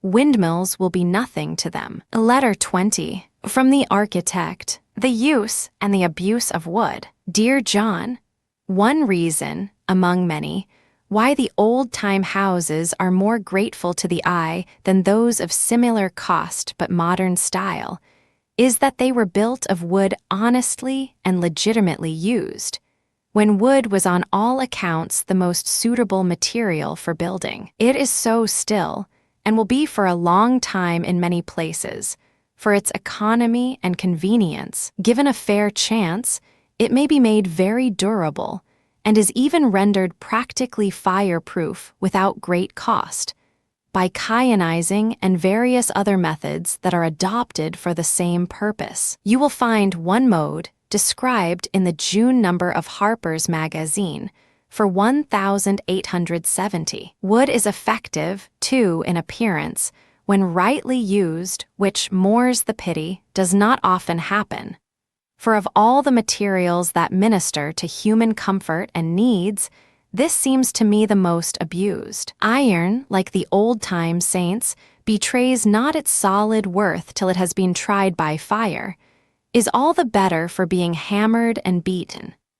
Stone is as much improved as an unruly boy by a good dressing, while bricks, like ghosts, come forth from their purgatory for the express purpose of being laid. All of these, by appropriate treatment, are invested with graces and glories that by nature they never owned. But a tree, graceful, noble, and grand beyond all human imitation, is ignominiously hewn down, every natural beauty disguised or annihilated, and its helpless form compelled to assume most uncouth shapes and grimmest colors. Of late, our injustice is greater and more disastrous, for we are destroying the very sources of supply without providing for the future, using wood in large quantities where other materials would be better and cheaper. Yet we think ourselves very economical. Once it was common to enclose wood buildings of all grades by walls at least 10 or 12 inches thick, sometimes much more, and solid at that. They were called log houses. Now it is the fashion to use 2 by 4-inch studs standing in rows at such distances that the whole substance of the frame in a single sheet would be about half an inch thick. These are suggestively called balloon frames. The former would be huge and inconvenient. The latter are often fair and frail. That the frame of the outer wall of a wooden building should be mainly vertical is evident, the outer studs, if possible, extending from the sill to the plates, and as many of the inner ones as may be reaching through both stories, especially those by the staircase, where the shrinking of the second-floor timbers will reveal ugly cracks and crooks. That the greatest strength and economy of material are secured by sawing logs into thin, wide scantling is also beyond question. But don't try to save too closely on a bill of timber. 1,000 feet added to the width of the studs and the depth of the joist will make the difference between a stiff, unterrified frame and a weak, trembling one. Neither be sparing of the number of these light sticks. 16 inches between centers is far enough for studs or joists. 12 is better, though particulars will depend on circumstances. We have no use for the old-fashioned huge square posts, horizontal girts, and braces midway the walls of a 2-story building. Having found that studs 2 inches by 5 will carry all that is required of them as well as if 10 times as large, let us generously give the light frame the stanch support of a sound, well-matched, and bountifully nailed covering of inch boards. There's great virtue in 10-penny nails. Let the building be well peppered with them. Even after boarding, your walls will have less than 2 inches of solid wood. If you wish to make an example of yourself, lay this boarding diagonally. And, to cap the climax of scientific thoroughness, having given it a good nailing and a layer of sheathing felt, cover the whole with another wooden garment of the same style as the first, and crossing it at right angles. All of this before the final overcoat of clapboards, or whatever it may be. A house built in this way would laugh at earthquakes and tornadoes. It couldn't fall down, but would blow over and roll downhill without doing any damage except disarranging the furniture, and possibly shaking off the chimney tops. It would hardly need any studs except as furrings for lath and plastering, and would be very warm. You know my mind about floors. If you can't afford joists stiff enough to hold you without jarring, Even when you chance to cut a caper with the baby, defer building till you are a little richer. Floors need the well-nailed linings, too, especially those of the upper stories, almost as much as the outer walls, and should be deafened with mortar if you can stand the cost. If not, with felt. The upper floors we will talk over by and by. Some people have a fancy for filling in between studs with soft brick, but I don't believe in it. It is seldom well done. It injures the frame and costs more than back plastering, without being much if any better. Rather build a brick house outright. It is well, however, to lay a course or two of brick in mortar against each floor, filling the space between the inner baseboard and the outer covering entirely full and solid, leaving never the faintest hint of the beginning of a chance for mice. Then, when you hear the dear little creatures galloping over the ceiling, driving hickory nuts before them and making noise enough for a whole battalion of wharf rats, there will be a melancholy satisfaction in knowing that you did your best to keep them out. And these brick courses will make the house warmer by preventing currents of air. Here is one advantage in wood not easily obtained in brick or stone: the overhanging of the whole or a part of the second story, which may be made picturesque in effect and will add much to the charm of the interior. It may be simply an oriel window swinging forward to catch the sun or a distant view, an entire gable pushing the guest chamber hospitably forth, or the whole upper story may extend beyond the lower walls, giving large chambers, abundant closets, and cozy window seats. Of course, such projections must be well sustained. Let their support be apparent in the shape of massive brackets or the actual timbers of the house. Speaking of brackets, if we could learn to think of them, wherever they occur, simply as braces, we might have better success in their treatment. Our abominable achievements in this line spring from an attempt to hide the use of the thing in its abstract beauty. The straight 3 by 4-inch braces found under any barn shed roof are positively more agreeable to look at than the majority of the distorted, turned, and becarved blocks of strange device that hang in gorgeous array upon thousands of ornamental houses. Besides these, there are a host of pet performances of builders and would-be architects that deserve only to be abolished and exterminated. Put up, as they are, with an enormous waste of pine and painful toil of the flesh, to become a lasting weariness to the spirit. Far more satisfying and truly ornamental is it to let the essential structure of the building be its own interpreter. Very much can be done by a skillful arrangement of the outer covering alone. Don't try to clothe the house with a smooth coat of boards laid horizontally, with no visible joints or corner finish. Such a covering is costly, defective, and contrary to first principles. Clapboards are good, hardly anything is better, but don't feel restricted to one mode. I send you some sketches suggesting what may be done in this department by a careful design in the use of wide boards and narrow boards, clapboards and battens. Boards horizontal, vertical, and corner-wise, any and all are legitimate, and it may be well to use them all on one building. Many points relating to the use of wood and appertaining equally to buildings whose walls are of brick or stone we may find farther on. In closing, let me adjure you by all your hope of a comfortable, safe, and satisfying house, by all the common sense in your possession and all the capital at your command.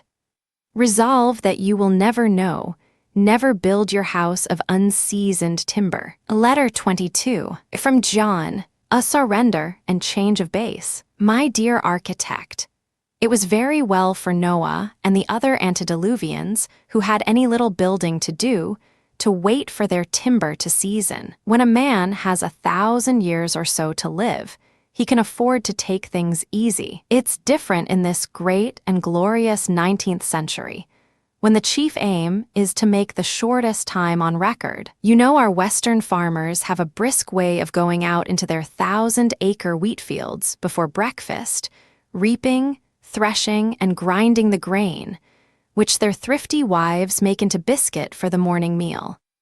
And you've heard of the young man who caught a sheep in the morning, sheared it, carded, spun, and wove the wool, cut the cloth and made the coat to wear at his own wedding in the evening. Young America don't understand why a pine or an oak tree can't be put over the course, like a sheep or an acre of grain. Besides, you talk like an old fogey. When a man says he has decided to build a house, he means he is ready to begin, right off. And if our lumber dealers won't keep dry stuff, which of course they won't unless obliged to, then he must use green. I'm surprised you don't admire the fanciful brackets and other wooden straddlebugs people are so fond of decorating their houses with. By the way, if these brackets are purely ornamental, there ought not to be two alike, any more than you'd have two busts or two pictures alike in one room. Suppose you collect an assortment of the rich and rarest specimens and hang them, like Lord Dundreary's shirts, all in a row on somebody's villa. Wouldn't they be lovely? I'd like to pursue the subject, but have other fish to fry. Mrs. John is right, as usual. Our house will be a stone one and will not be built until next year. Meantime, the timber will have a chance to season, and we shall have time to study up our plan and sort of get the hang of it. Now, I want you to transfer your interest to another case, who should drop down upon us last week, but our old friend Fred, been out west for the last dozen years or more. Enterprising and prosperous, you'll be glad to hear. Come home to stay, bringing a wife who is sure to make Mrs. John jealous, a triplet of boys, the oldest half as big as his dad, and plenty of stamps. He has bought the Captain Adams place and is going to move off the old gambrel-roofed house, has a dozen or two men at work already, and build a brick one in place of it. I've given him the benefit of your advice in my behalf, and now he invites me, in Western fashion, to stand aside and give him a chance, which I'm very willing to do, for he's a tip-top fellow, and so is Mrs. Fred. Eastern people westernized. If you can find a better sort of neighbors, I'd like an introduction. Letter 23. From the architect. Hospitality and sunlight. Dear John, our old friend shall not be neglected. He has only to present his case and make known his wishes. Meantime, in arranging your own plans, be generous if you can. Not lavish or extravagant in expenditure, but generous in feeling and expression. Let your doors and windows be wide, and your roof be high. A wide door is far more convenient than a narrow one, usually much better in appearance. And for the windows, when shall we learn the unspeakable worth of the bountiful light of heaven? Does Mrs. John complain that the sunlight will fade her carpets? Let them fade, and know of a truth that all the colors of all the carpets of all the looms that ever throbbed are not worth to the civilized mortals who tread the dust-containing fabrics 1 single hour of unobstructed sunshine. Is it that our deeds are evil, that we seem to love darkness rather than light? Or is it through our ignorant exclusion of this glorious gift, offspring of heaven firstborn, that we are left to wander in so many darksome ways? Be generous, did I say? Rather try to be just to yourself. Practically, the larger opening is scarcely more expensive than the small one. The work of construction is no greater, and the material for the door or window costs but little more than the thicker wall of wood, brick, or stone. I remember an old farmhouse on the side of one of our rocky New England hills, a type of a fashion almost extinct, broad and brooding, low in the walls, small windows and far between, high roof, wide gables, pierced by windows of various sizes, and queerly located, as if the huge garret were inhabited by a mixed company of dwarfs and giants, each with his own particular window suited to his height. In the center, a massive chimney like the base of a tower, out of which the smoke rolled in lazy curves. At the east side of the house, under the narrow eaves, and opening, I think, into the long kitchen, was one huge window, as high as the others, and as wide as it was high. How it found a place there I never knew, but nothing could be more benign in effect than its generous breadth. The panes were small and green and warped, after the manner of glass known to former times. But through it the sun poured a flood of warm light every morning, and on winter evenings the glow of the firelight within made a grand illumination far across the snowy hillsides. Yet I don't think the old window was ever truly appreciated. The others seemed to despise it, and try to keep at a distance in their narrowness and regularity. The little square loopholes in the gables lifted their diminutive eyebrows in contempt. Even the green door looked blank and scowling, as though at a possible rival. I fancy the housekeeper fretted at the larger curtain covering this wide, unwinking eye, and the extra labor required on cleaning days. But this one great square window was the sole redeeming feature beneath the roof of the ancient farmhouse. Beneath the roof, I say, the roof itself was, and is, and ever shall be the great charm of those antiquated houses.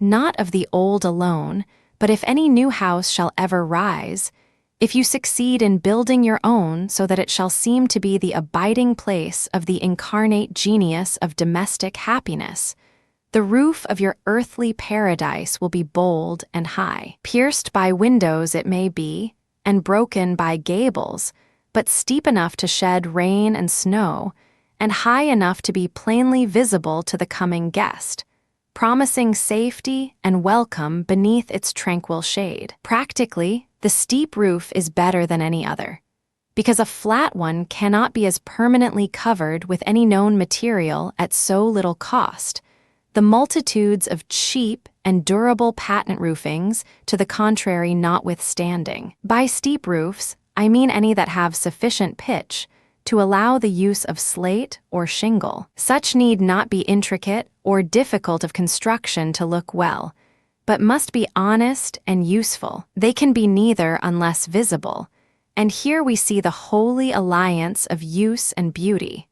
For the character and expression of a building depend almost wholly upon the roof. You will lose, too, under the flat roof, the roomy garret of the old high-roofed houses. These have for me a wonderful fascination. Whether the rain upon the shingles, the mingled fragrance of seeds and drying herbs, the surprising bigness of the chimney, the mysteries hidden in the worm-eaten chests, the almost saintly charm of the long-unused spinning wheels, crumbling mementos of the patient industry of former generations, or the shine of the stars through the chinks in the shrunken boards. The old garret and all its associations are among the long thoughts. I sometimes doubt whether the modern conveniences we are so fond of proclaiming are really an equivalent to the rising generation for this happiest of player. This storehouse of heirlooms, this silent but potent tie that binds us to the life, the labor, and the love of the past. Let there be light, too, in this upper story. Spinning spiders and stinging wasps are not half so terrible to the children who will make a halfway paradise of the garret as the darkness that is covered by an unlighted roof. If you have been living in cottage chambers, rooms in which a full-sized man can hardly stand erect in the center, and a well-grown baby scarcely creep at the sides, unventilated, heated beyond endurance during the hot summer days, and retaining their heat through the long, wakeful nights, rooms in which the furniture must stand at various distances from the walls as if marshaled for the house-cleaning battle, but in which even the making of beds is a work of supreme difficulty. If you've been living in such rooms as these, I don't wonder. Whatever architects or other men may say, that misses. John objects and insists on good, square chambers. But good, square chambers no more require flat roofs than good, square common sense requires a flat head. I don't believe you will contrive a house, of whatever form or size, that may not be covered more cheaply, more securely, and more tastefully by a steep roof than by a flat one. Of course, I'm supposing your house to be isolated. Buildings in crowded streets or in blocks require, on all accounts, entirely different treatment. By all means, then, have wide doors, generous windows, and high roofs. And if you must build with strict economy, you may be morally certain that your house, though not perhaps as altogether lovely as you might wish, will still be cheerful and homelike. Allow me to add that, while faithfully striving to build a house that shall be honest and cheerful, you will surely find yourself growing in the same direction. Letter 22. From Fred, unprofessional sagacity. Dear architect, our mutual friend John recommends me to ask your advice in regard to plans for my new house. Possibly you may help me, although the floor plans sent herewith are about right. Rooms enough and of the right size, the principal ones adapted to the usual widths of carpeting. I am willing to expend something for the outside appearance. In fact, intend to have the best-looking house in town.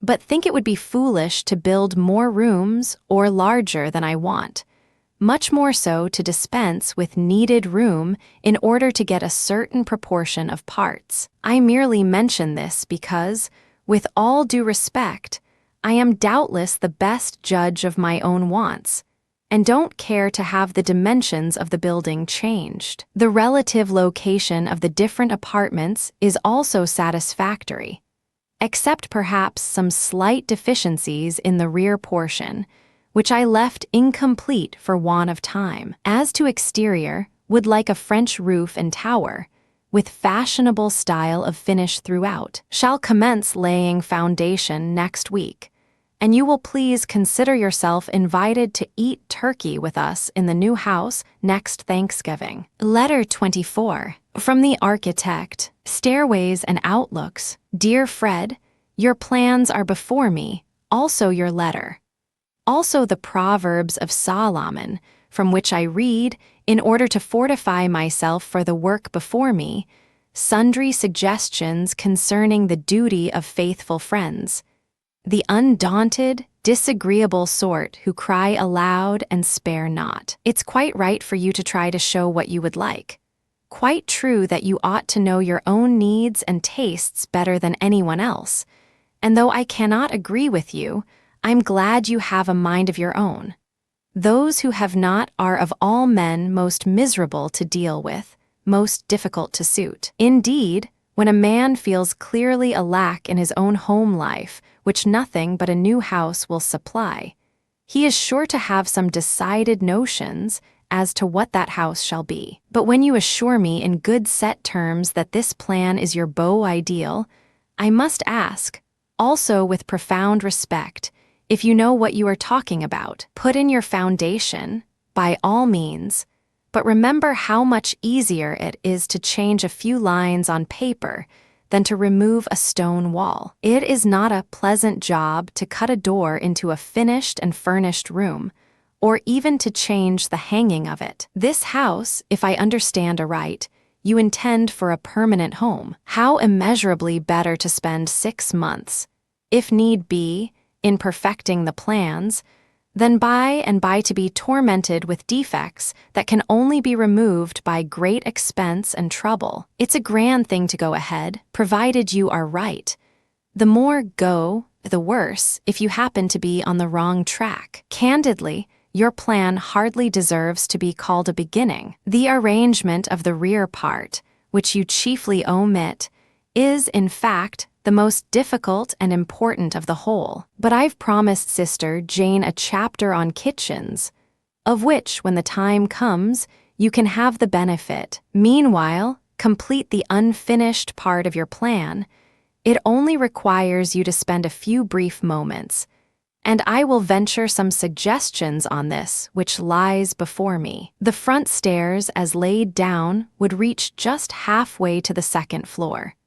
A peculiarity of amateur sketches so universal that we will say nothing more about it. But what principle of good taste or hospitality requires you to blockade the main entrance to your house with this same staircase? Do you send all your visitors, of whatever name or nation, direct to the upper regions the moment they enter? Why, then, make the northwest passage thither the most conspicuous route from the door? Do you intend to restrict the family to the back stairs, which by your showing are, like the famous descensus of Verno, wonderfully easy to go down, but mighty hard to get up again? Yet you place these front stairs at the very farthest remove from the rooms most constantly used in both stories. Perhaps you propose to announce apartments to let on the second and third floors. No. What reason, then, for imitating hotels, lodging houses, double-barreled tenements, and other public and semi-public buildings from which a short cut to the street is essential? Don't tell me you wish them to be ornamental as well as useful. I know that, but remember the stairs are built for the house, not the house for the stairs. You had better lose them wholly as an ornamental feature than destroy the charm of what should be the most prepossessing portion of the interior. Moreover, they can have no pleasure-giving beauty if manifestly out of place. A safe rule for general application: build them where they will be most useful, that is, as near the center of the house as possible. Make them grand and gorgeous as the steps to an oriental palace, so broad and easy of ascent that the upward and onward way will be as tempting as were the Alps to Mr. Longfellow's aspiring youth. But keep them away from the front door, out of the principal hall, which should be open, airy, and free, suggesting something besides an everlasting getting upstairs. If the staircase hall cannot be arranged at right angles to the main hall, an arch or ornamental screen may be introduced, partially separating the two and giving character to both. Have you been living in a city of late? It must be, else why so complacent with a narrow hall, steep, obtrusive stairs? And oh, why, tell me why, do you not fix the location of your windows with some regard to views, not only out of the house but through it? I remember one country dwelling built by a retired civilian in the inevitable city style. Windows at the end giving a narrow view of the road in front, while the entire side walls were absolutely blank and bare, never so much as a knot-hole through which the occupants could get a glimpse of the field and forest that stretched broadly away at either side. I've no doubt the owner hung oil paintings on his parlor walls and thought them more lovely than all outdoors, especially when he remembered their cost. The old Roman who declared his soldiers made a bigger racket with their arms than Jupiter with his thunderbolts was modest beyond comparison with such a man. Your arrangement is not quite so bad as that of the aforesaid civilian, but, like hosts of others, you fail to make the most of your opportunities. Suppose you were able to secure for a small sum a landscape, painted by one of the masters and esteemed of great value. You would think it folly to let the chance pass unimproved. By simply cutting a hole in the wall, you may have a picture infinitely grander than human artist ever painted. Grander in its teaching, in its actual beauty, its variety, and its permanency. Grander in everything except its market value. I am not sure, but your children's children will find someone window in the old homestead that commands a view of the everlasting hills, an heirloom even of greater pecuniary value than the rarest work of art. Do not forget, either, the views through the house. If your windows can be placed so that throwing open the doors from room to room or across the hall will reveal a charming prospect in opposite directions. There's a sense of being in the midst of an all-surrounding beauty, hardly possible when you seem to look upon it from one side only. You have surely been abiding in a city. The interior of your house is all that concerns you or your family. The outside, French roof and fashionable finish, forsooth, is for the public to admire. They are not to have any intimation what sort of a home is sheltered by your monstrous mansard. And it never occurs to you that there can be anything out of doors worth building your house to see. Here is another unhappy result of evil examples. The sliding doors between the two parlors, as you call them, an arrangement convenient enough, sometimes indispensable in houses built on crowded streets, houses that only breathe the dusty air and catch the struggling sunbeams at their narrow and remote extremities. Air and sunlight at nobody knows how many $100 the front foot. They are worse than useless in such a house as yours. I say your plan is scarcely a beginning, the same of this letter, but it's enough for once. Letter 25, from Fred, in a multitude of counselors, is safety. My dear architect, your criticisms are not wholly without reason. I can only plead haste and inexperience. Have been studying arrangement of rear part, and seem to get farther and farther from a satisfactory result. The kitchen and dining room must be convenient to each other, but not adjacent. The pantries and larder easy to get at. Back stairs accessible from all parts of the house, and side entrance worked in somehow. Washbowl and water closet not far off, but out of sight, and the whole department quite isolated from front hall. My wife can't think of pantry and storerooms at the south side, nor do we want kitchen or outer door at the north. John's sister-in-law, Miss Jane, who appears to have some sensible notions, thinks a kitchen should always have windows on opposite sides for light and ventilation. John says I should have a kitchen large enough for wash trays and a set kettle. But one of my neighbors, who has just built a house, advises a laundry in the cellar. Altogether it's a troublesome problem, and, frankly, I give it up. Do you really expect us to dispense with sliding doors between the parlors? I'm sure that won't pass. We would almost as soon give up the bay windows. Everybody has them nowadays. Letter 26, from the architect, doors and sliding doors, windows and bay windows. Dear Fred, everybody has them. What a monstrous load of iniquity and nonsense that scapegoat has to carry. Everybody wears tight boots and bustles and chignons and stovepipe hats. Everybody smokes and brags and cheats in trade, not to mention a host of other abominations that can give only this excuse for their being. They are common to a few millions of people who have not learned to declare a reason for the faith that is in them or the works that grow out of them. Let us take time to consider this sliding door question. Folding doors they used to be, and, truly, I'm not sure that the rollers are any improvement on the hinges.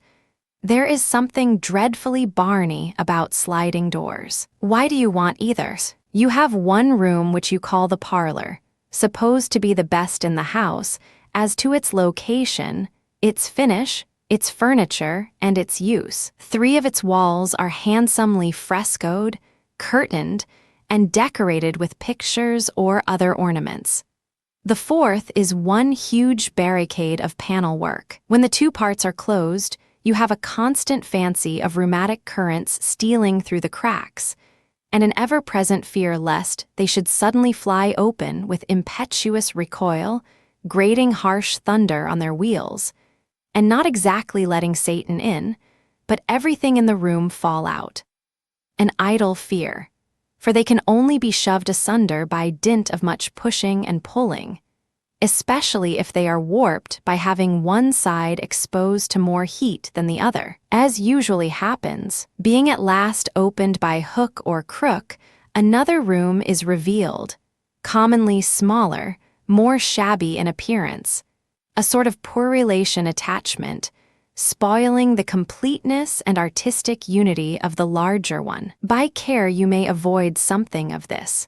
If you follow the fashion, you will have the most of it. When the two rooms are twins, alike in every respect, they are really one large room, fitted up, for economical reasons, with a movable screen in the center, by means of which you may warm, accepting rheumatic currents as above, and use one half at a time, but call things by their right names. Don't talk grandly about your two parlors when you mean two halves of one. Have wide doors, by all means, not only between rooms but into main hall, 4, 6, or 8 feet, if the rooms are so wide and high that they shall not be disproportionately large. Then, if you must have the whole broadside of sliding or folding doors, let the two rooms thus connected be of different styles but equal richness.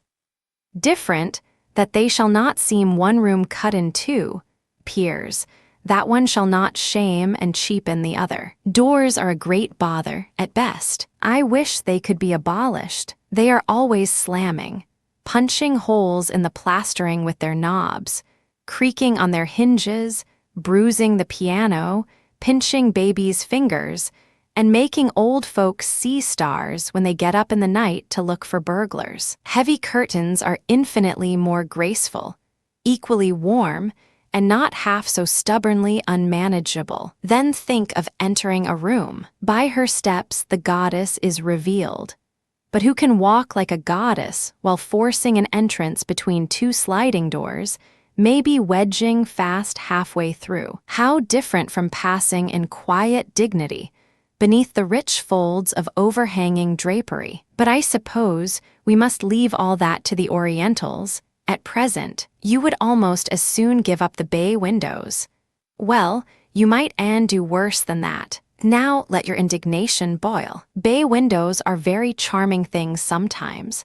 Sometimes they are nuisances. Some have been so appropriate and altogether lovely that any pepper box contrivance thrusting itself out from the main walls and looking 3 ways for Sunday is supposed to be a bower of beauty, a perfect pharos of observation, an abundant recompense for unmitigated ugliness and inconvenience in the rest of the building. Truly, a well-ordered bay window will often change a gloomy, graceless room into a cheerful and artistic one.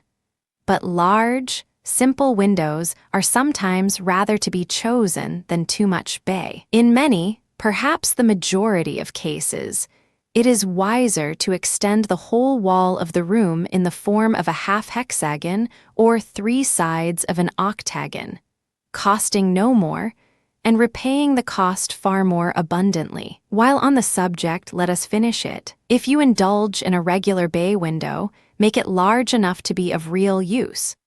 Don't feel constrained to build it with more than 15 sides. Remember that 2 stories will not cost twice as much as 1, while the second is pretty certain to be the pleasanter. Don't carry the ceiling of the main room level and unbroken into the bay, or, because a certain one you may have seen looks well in its place, resolve to have another just like it, regardless of its surroundings. I sometimes fancy there must be a factory where bay windows are made for the wholesale trade, all of one style, strictly orthodox, 5-sided, bracketed, blinded, painted with striped paint, and ready to barnacle on wherever required. In the stereotyped pattern, the blinds are apt to be troublesome. If outside, they clash against each other and refuse to be fastened open, while inside they are a mighty maze of folds, flaps, brass butts, and rolling slats. In the first case, wide piers between the sash are necessary. In the second, boxings for the blinds. Both require ample room, which fortunately you have. Sixthly, and in conclusion, there is no one feature which may be more charming, combining so much of comfort and beauty, as windows of this class, from the simple opening, pushed forward a few inches beyond the wall face, to the broad extension of the entire room. But there be bays and bays. Speaking of blinds, what shall be done with the other windows? You will protest against concealing your elegant, single panes of plate glass by outside blinds. It won't answer to hide your light under a bushel in that way. And yet, while there is no complete finish without well-arranged inside shutters, they alone are sadly inefficient in rooms with a southern exposure, where light and air are needed. They may be fitted with boxings, into which they are folded or arranged to slide into the wall. I like the old-fashioned boxing, window seat and all. Also the ancient close-paneled shutters. True, they make a room pitch dark when closed. And it is doubtless wisest to have some of their central folds made with movable slats. But they give a charming sense of security and seclusion when the wintry blasts roar around our castle. On the other hand, the light outside blinds that shake and rattle and bang when the stormy winds do blow, are a fair substitute for the cooling shade of forest trees. You may have learned that life is a succession of compromises. Building in New England certainly is. No sooner do we get nicely fortified with furnaces, storm porches, double windows, and 40 tons of anthracite than June bursts upon us with 90 degrees in the shade. Then how we despise our contrivances for keeping warm and bless the iceman. We wish the house was all piazza, and if it were not for burglars and mosquitoes, would abjure walls and roof and live in the open air. Just here is our dilemma. We go from Greenland's icy mountains to India's coral strands,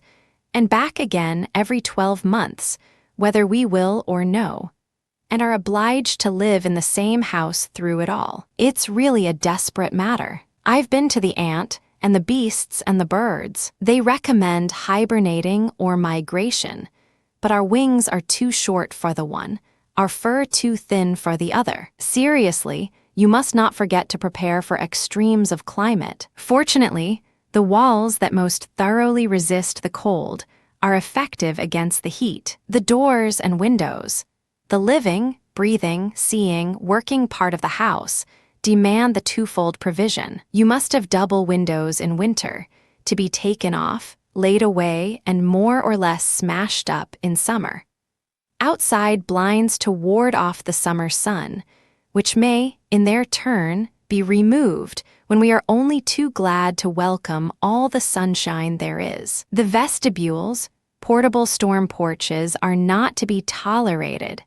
Must also be skillful doorkeepers, proof against hostile storms, but freely admitting the wandering zephyrs. Piazzas are not so easily managed. We like them broad and endless in July and August, but the shadows they cast we would fain remove when the very trees fold away their sunshades. Often a platform, terrace, balcony, whatever you please to call it, practically a piazza without a roof, is the best thing to have, for this will not keep the sun from the windows, when comfort requires it may be shaded by a movable awning, and by its sunny cheerfulness it will lengthen our outdoor enjoyment 2 or 3 months in the year. You are still floundering helplessly in the kitchen. I've no doubt Sister Jane has excellent ideas on the subject, probably knows 10 times as much about it as you do. Why not ask her to arrange matters for you? Letter 26. From Fred. Experience keeps a dear school. My dear architect, we will let the sliding doors slide, but hold on to the bay windows. I've acted upon your suggestion and called on Miss Jane to help me through the kitchen. She is studying the matter and will report to you soon. Meantime, will you give directions about other inside work? I want it to be ornamental and modern in style. Shall finish mostly in hardwood, oak, walnut, or chestnut, perhaps mahogany and maple. Please give me your opinion on that point. What do you think of graining where hardwood is not used? Shall probably carpet throughout, and hope you will not change dimensions of rooms to spoil the fit of them. What about wainscoting halls or any of the rooms? Suppose common floors will answer, and common plastering for the walls if I paper. But shall I, or do you recommend frescoing? And what do you say to cornices and other stucco work? I've no time to go over all the points in your last. Some of them seem well put, others a little wild, but I give them a fair hearing, and suppose you won't insist upon my adopting them. Am beginning to think I've a good deal to learn, and ought, I suppose, to be well satisfied to learn in some other school than that of experience. Letter 27. From the architect, fashion and ornament, hard wood and paint. Dear Fred, the tone of your last, just received, is hopeful. Conviction of ignorance is the only foundation on which wisdom, or any other man, ever builded a house. But it must be a genuine agony, as I'm sure it is in your case. So you are forgiven for asking more questions in half a dozen lines than I can answer fully in a score of pages. Instead of taking them up separately, I might give you a chapter of first principles, hoping you would then need no special directions. But I find the value of most general observations lies, like Bunsby's, in the application of M. It's not enough to say, be honest and upright. Each particular falsehood and folly must be summoned, tried, and condemned. You ask for a style of finish that must be ornamental and modern, but I don't understand your meaning. Shall need more definite instruction. Is your house intended for ornamental purposes, as summer houses, dovecots, bird cages, and the like often are? Is it to be a museum, art gallery, or memorial hall? Diamonds and pearls are commonly thought ornamental to those who can afford them. From pink plaster images and china vases to bronze dragons and Florentine mosaics, there is an endless variety of ornaments for domestic apartments. I've heard of a woman who was an ornament to her husband, and of a man who ornamented a whole town. But when you ask me to furnish you an ornamental style of finishing your house, I'm obliged to ask for particulars. You may have curious carvings in the woodwork about the doors and windows and on the baseboards. Paint pictures or set bright-colored tile, grotesque and classic, on the flat surfaces. Cut a row of scallops and points around the edge of the casings in imitation of clamshells, as I have sometimes seen. Or you may build over your doors and windows enormous Grecian cornices supported by huge carved consoles. Regular shelves, too high for any earthly use except to remind you, by their vast store of dust, of your mortal origin and destiny. I hold it to be the duty of the amiable architect to carry out the wishes of his employer as far as consistent with his own peace of mind. And if you insist on having a row of brass buttons around all your casings, and setting your own tintype, life size, at every corner, I shall acquiesce. But my sober advice is that the interior work be simple and unobtrusive. The most perfect style in dress or manner is that which attracts the least attention. So the essential finish should not, by its elaborate design, challenge notice, and thus detract from the furnishing and true ornamentation of the room. Avoid fine, unintelligible moldings, needless crooks and quirks, and be not afraid of a flat surface terminating in a plain bead or quarter round. Stairways and mantels are not strictly a part of the essential structure, and may be treated more liberally. The doors, too, should be of richer design than the frames in which they are hung, while on the sideboard, bookcase, or other stationary furniture you may, figuratively speaking, spread yourself, always provided you do not make, in the operation, a greater display of ignorance than of sense. Rich woodwork throughout, carved panels upon the walls, inlaid floors, and elaborate ceilings, each separate detail a work of art, intrinsically beautiful apart from its constructive use, would require a corresponding treatment in the setting of the doors and windows. But the most of what is commonly considered ornamental work, in such cases, is wholly incongruous with walls and ceilings of lath and plaster and floors of cheap boards. I know you will paste moldy paper to the walls and spread dirty carpets on the floors. Beg your pardon. I mean the paper will be moldy before you know it. And if you ever saw a wool carpet that had been used a month without being, like Phoebe's blackberries, all mixed with sand and dirt, your observation has been different from mine. Perhaps run stucco cornices around the top of walls and crisscross the ceilings into a perfect flower garden of parallelograms with round corners. But the inharmony remains all the same. Any great outlay of labor or material on the casings of doors and windows or the bases, when there is no other woodwork in the room, is surely out of place. These are my sentiments, in general, upon the ornamental.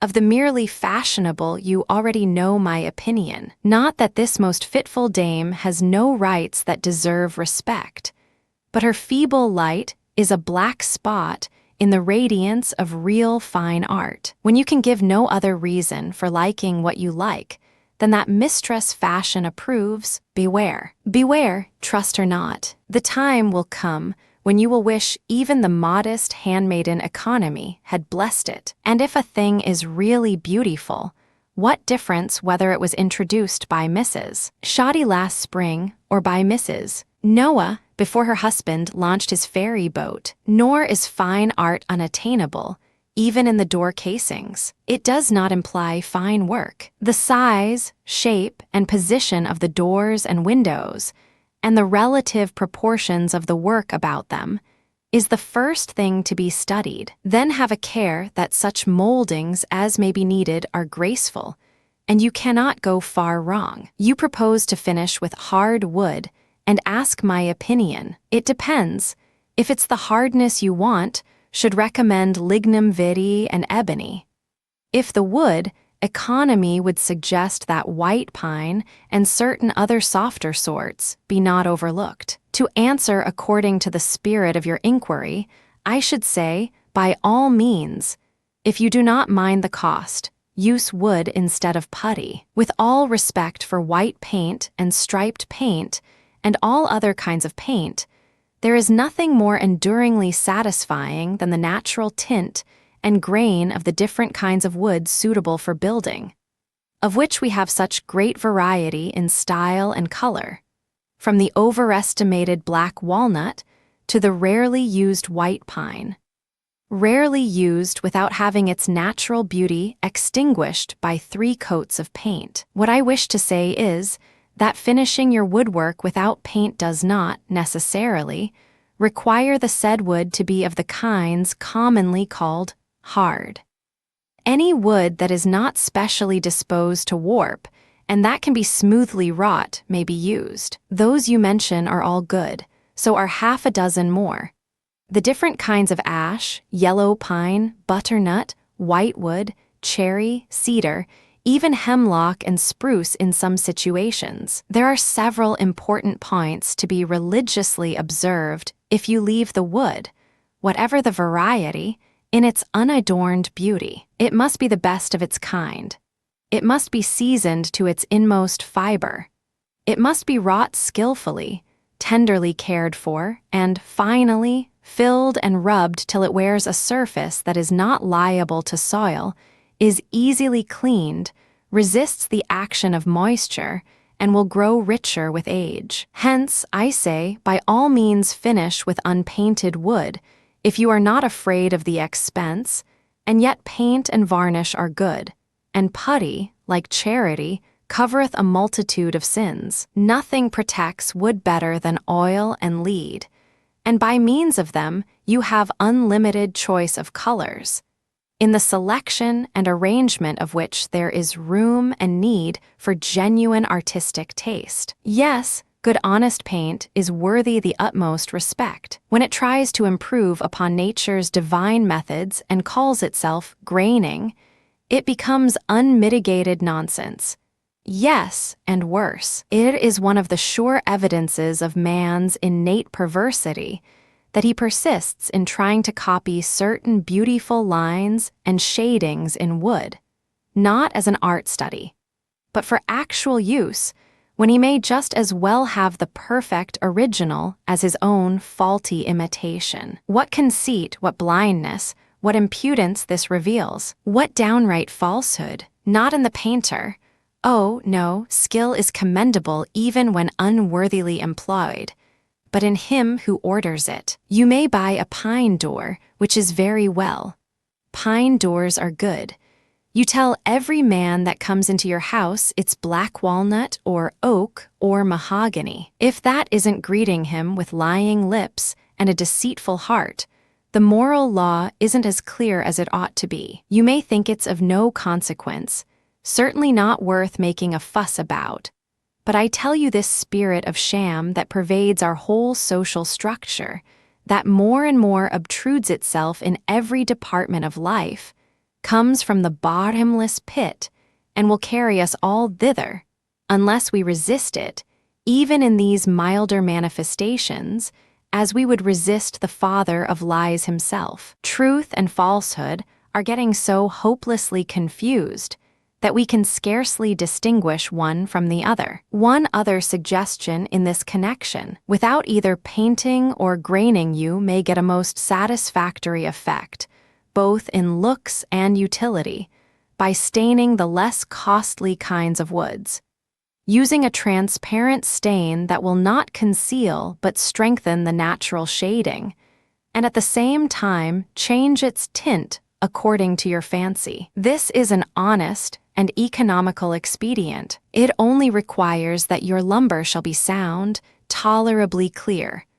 A good hard knot isn't alarming, seasoned, and put up with care. The cost is less than common painting, and the effect as much better than graining, as nature's work is more perfect than ours. Don't ask me any more questions till I've disposed of these already on hand. Letter 28. From Fred. Thought provokes inquiry. My dear architect, in spite of your prohibition, I must pursue one or two of the inquiries already raised, in order to understand the answers given. What is the objection to cheap floors, if they are always covered with carpets? Am I to understand that you do not approve of lath and plaster for walls and ceilings of first-class dwellings? If so, what would you substitute? It seems much easier to say what to avoid than what to accept.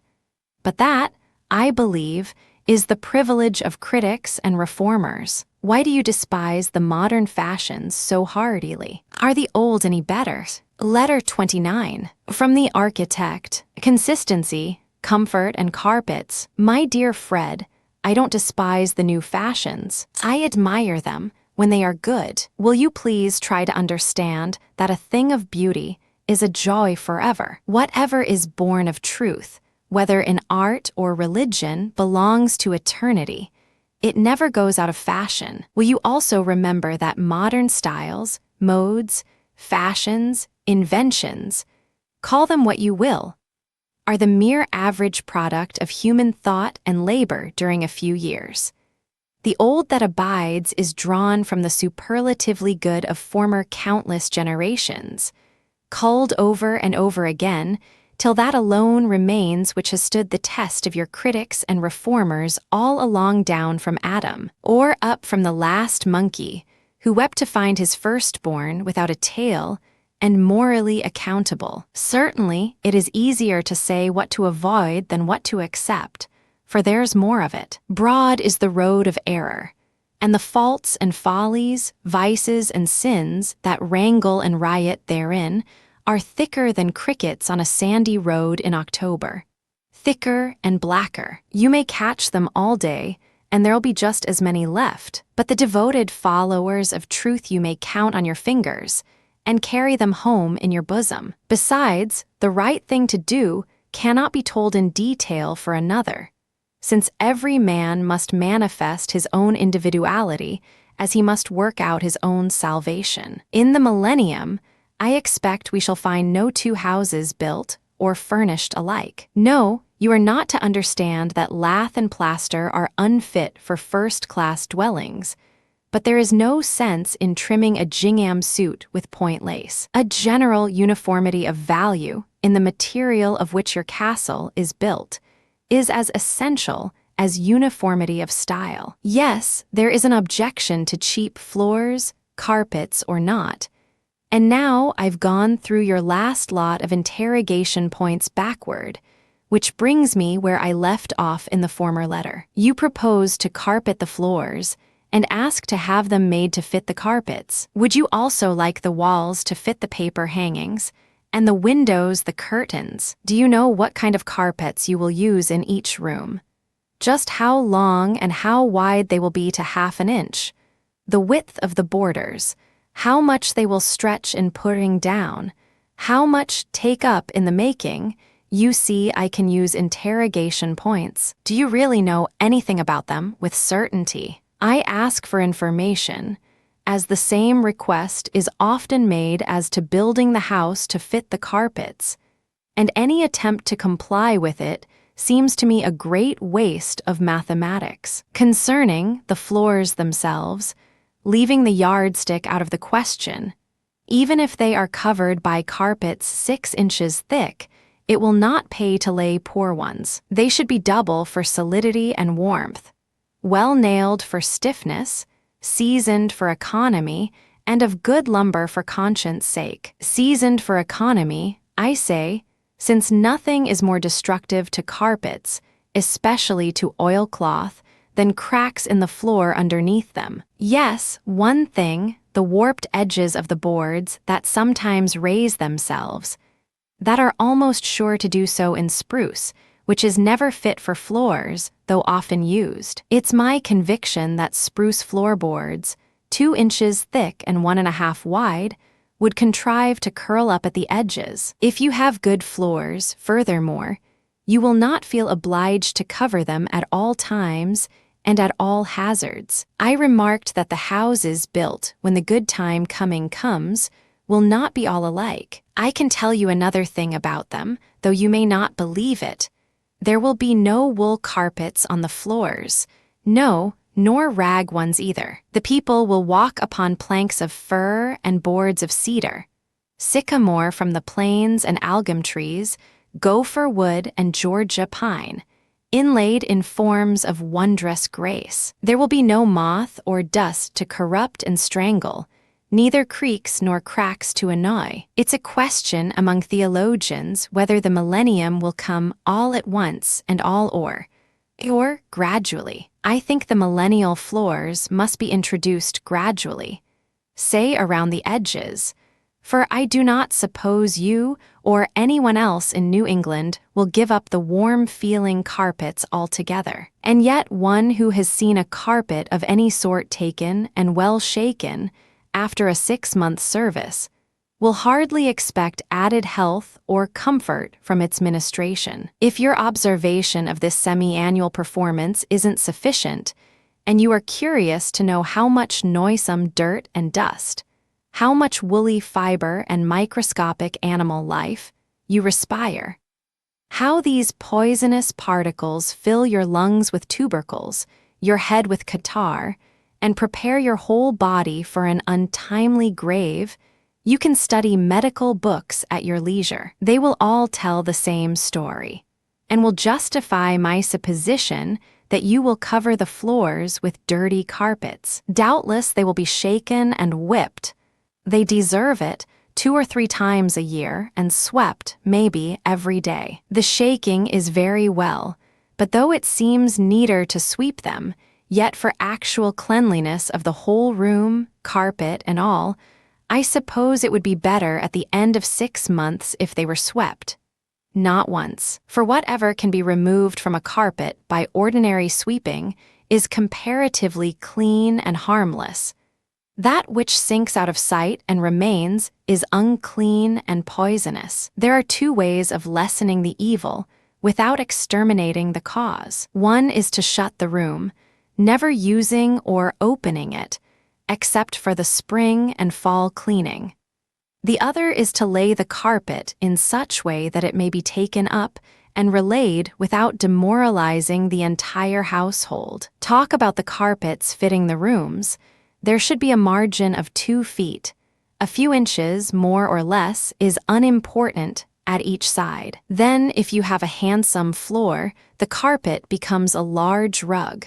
No matter how elegant, that may be removed, cleansed, and put back again every morning if you like. You may fancy a border of wood, either plain or ornamental, the surface of which shall be level with the top of the carpet. This is easily made, either by using thicker boards around the edges or by laying wood carpeting over the regular floor. One caution concerning fancy floors: don't make them too fanciful. We don't like to feel that we're treading underfoot a rare work of art, and I've seen certain zigzag patterns which merely to look at fairly makes one stagger. Thresholds are on the floor, but not of them nor of anything else, for that matter, and though somewhat useful in poetry, are often provoking stumbling blocks in practice. Necessary at times, doubtless, but we have far too many and too much of them. Even where rooms are carpeted differently,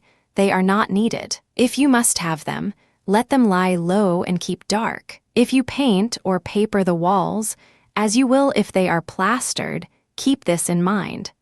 The trowel finishes them as far as use is concerned. Whatever is added is purely in the nature of ornament, and must be tried by the laws of decoration. If you enjoy seeing a parrot, a poppy, and a shepherdess, bunches of blue roses and impossible landscapes, spotted at regular intervals, over the inner walls of the rooms, you will choose some large-figured paper. Perhaps, if the pattern is sufficiently distinct and gorgeous, you will think you need no other pictures, and the pictures themselves will be glad to be left out if they have any self-respect. I'm sure you don't enjoy any such thing. Some of the fancy paper hangings are artistic and beautiful in design. For that very reason, they ought not to be repeated. I would as soon hang up a few dozens of religious newspaper prize chromos. The general effect is the point to be considered. Why not have both? Because you can't. When you have a picture so pretty and complete as to attract your attention and fix itself in your memory, the general effect is lost if you discover the same thing staring at you whichever way you turn. Tea is the easiest thing in the world to have too much of a good thing. Sometimes the better the thing, the worse the repetition. This general effect which we must have is well secured by a small, inconspicuous figure, or by those vine-like patterns, so delicate and wandering that you don't attempt to follow them. Better than either are the plain tints, which give you, in fact, all you require: a modification of the cold white wall and the most effective background for pictures and other furnishing. As much ornament as you please in the border at the top, and at the bottom, too, if the rooms are high enough. All horizontal lines and subdivisions reduce the apparent height of the room. Indeed, you may use trimming without limit, either of paper or paint, wood and gilt moldings, provided they are well used. Color, after all, is the main thing. If there is any good reason for putting this upon paper and then sticking the paper to the wall, I've not learned it. It is cheaper, cleaner, and better to apply it directly to the plastering, either in oil or watercolors. Oil is the best, water the cheapest. In any case, the best quality of plastering is none too good. For the papering, it may be left smooth, but for painting, especially with distemper, the rough, coarse-grained surface is very much the best. The chief objection to stucco arises from its being a cheap material, easily wrought. It is so often introduced as if quantity would compensate for quality, a common error in other things than stucco, though often desirable and appropriate. As a general rule, the more the worse. No amount of gilding will give it anything but a frail, often tawdry appearance that does not improve but deteriorates with age. Wainscoting is always in order. It is a question of harmony, when and where to use it. What you have in mind is really an extended and ornamented base. Of course, it enriches the room, but it begins a work to which there is no limit. It should be supplemented by a corresponding wood cornice at the top of the room, and between the two as much decorative woodwork as you can afford, until the walls of the house within, the floor of the house, and the walls of the ceilings are carved with cherubims and palm trees and open flowers. A costly wainscot at the base of the walls, with paper and stucco above, seems to me a great lack of harmony. I would spread my richness more evenly. In using different kinds of wood, the raised portions being more exposed may be of hard varieties, the sunken portions of softer materials, even lath and plaster, which may be frescoed, covered with some rich-colored plain paper, or hung with violet velvet, according to your taste and means. The old-fashioned chair rail seems to me a sensible institution.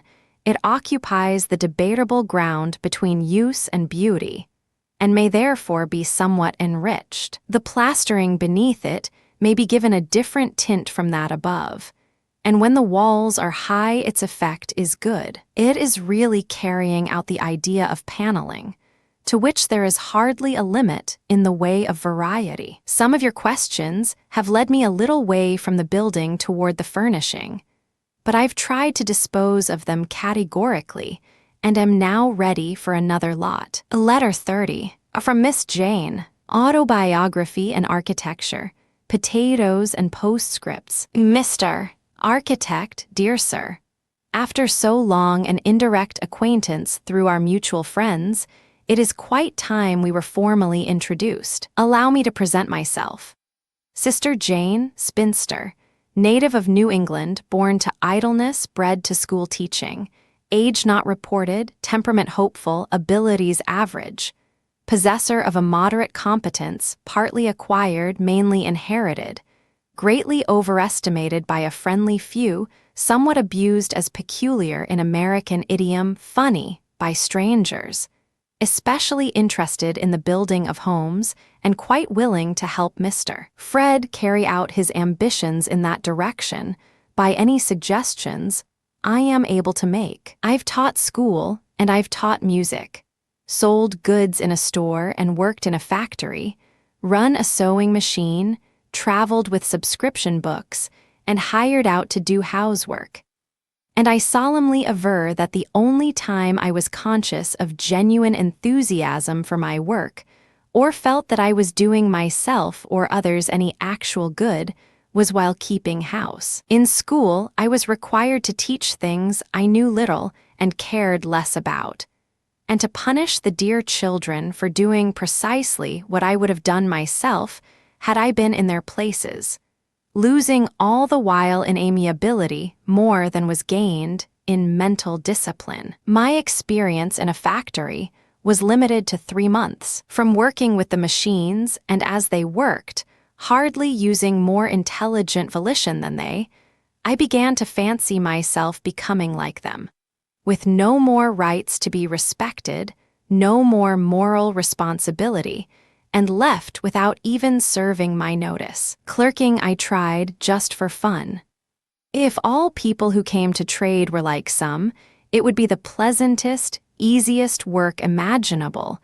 If all were like others, the veriest torment. It was an excellent place to study human nature, but made me somewhat cynical. My sewing machine had fits and gave me a backache, so I've locked it up until someone invents a motive power that can be applied to housework, washing, churning, mincing meat and vegetables, driving sewing machines, and, if it only could, kneading bread, sweeping floors, washing dishes, ironing clothes, and making beds. My book agency was undertaken for the sake of travel, of learning something not only of the land we live in, but of its people and homes. If I had gone from house to house, and with malice aforethought begged an outright gift of a sum equal to my commission on each book, I should have felt more self-approval than in asking people to buy what I had not the slightest reason to suppose they wanted. Now I'm sure you are beginning to think me one of the disagreeably strong-minded,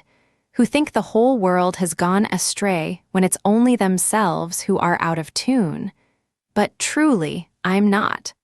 Only I don't like to be or to feel idle and useless, nor yet to be constantly striving to do from a sense of duty what is positively distasteful. Like many other important discoveries, my aptness for housework was found out by accident. Our next neighbor happened to be thrown, without a word of warning, into one of those dreadful whirlpools in regard to help, to which even the best regulated households are liable. My services, charitably volunteered as temporary relief, were gladly accepted, and the result on my part was 2 years of pleasant and profitable labor. All I earned was clear profit, and I had the satisfaction of knowing I saved the family many times over what was paid me. I'm converted beyond the possibility of backsliding to this truth, that there is no work so fit and pleasant, so profitable and improving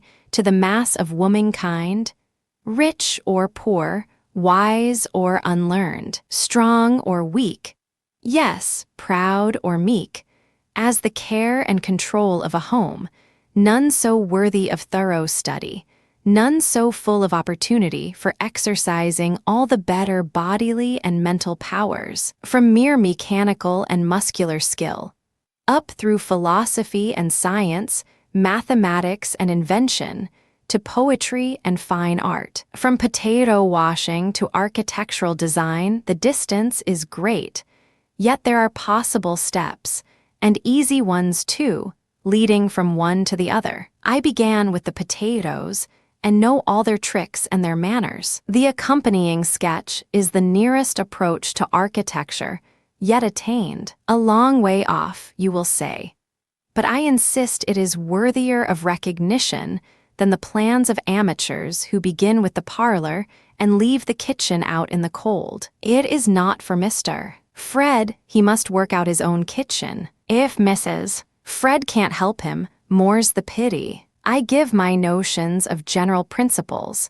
The application of them I leave to you. My kitchen is not merely a cook-room, nor yet the assembly and business room of the entire household, as in the olden time. It is the housekeeper's headquarters, the mill to which all domestic grists are brought to be ground but not consumed. I should never learn to be heartily grateful for my daily bread, if it must always be eaten with the baking pans at my elbow. Indeed, we seldom enjoy to the utmost any good thing, if the process of its manufacture has been carried on before our eyes. Hence the dining room is a necessity, but it must be near at hand. If the kitchen cannot go to it, it must come to the kitchen. If this goes to the basement, or to the attic, that must follow, but always with impassable barriers between, protecting each one of our 5 senses. The confusion usually attending the dinner hour should be out of sight.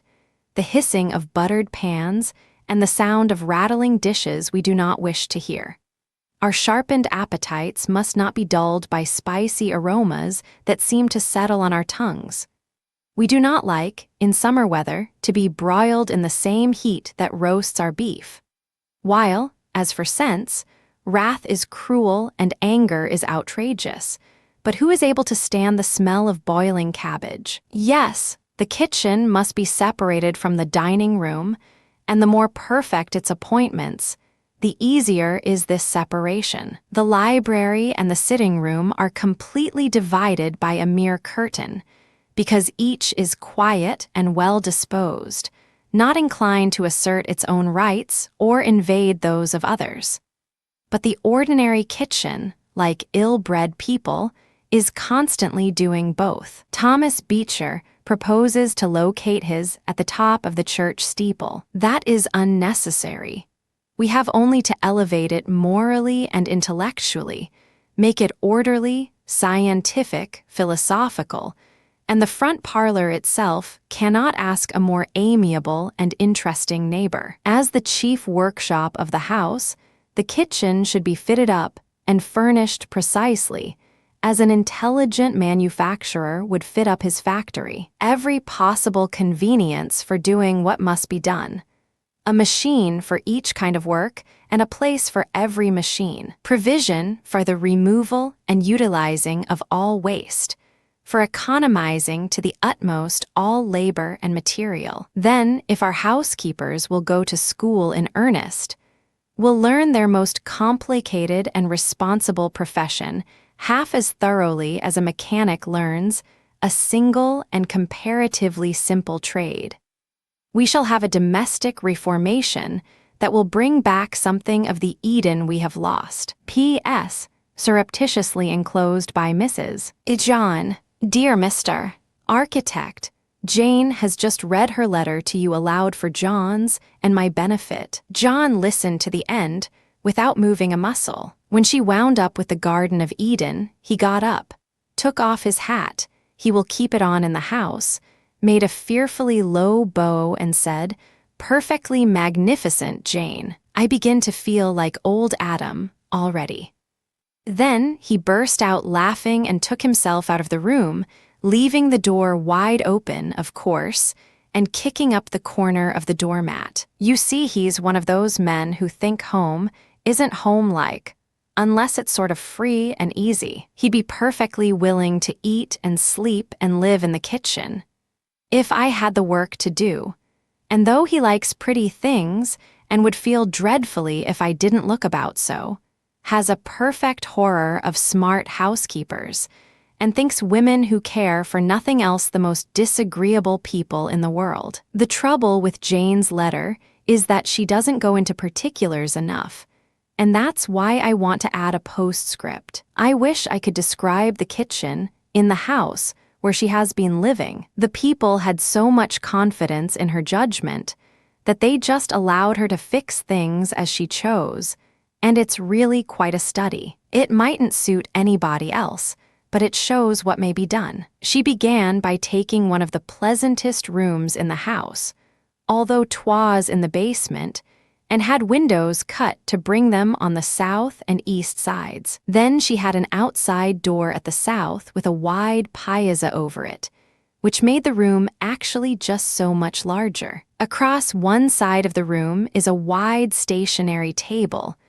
I suppose men would call it a workbench, with a fall leaf in front of one of the windows, especially for an ironing table. Of course, it can be used for anything else. One part of it is about 8 inches lower than the common height, where ever so many kinds of table work can be done sitting. Underneath the higher part are drawers and places for all the things that are useful about the laundry work. Her sink is in the midst of a perfect cabinet of conveniences. There's a hook or a shelf for every identical rag, stick, dish, or spoon that can be used or thought of. Shelves at each side, and drawers that never by any possibility will hold what doesn't belong in them. One thing she won't have, and that's a cupboard under the sink for pots and kettles. She says it's impossible to keep such a place clean and sweet. Things are shoved into it sooty and steaming to get them out of the way, and it soon gets damp and crocky beyond all hope of purification. Hot and cold water run to the boilers and kettles, and there's a funny contrivance for sprinkling clothes. The washing almost does itself. The tubs are of soapstone, at the opposite side of the room from the ironing table. Over the entire stove, she might have had a range, but didn't want one.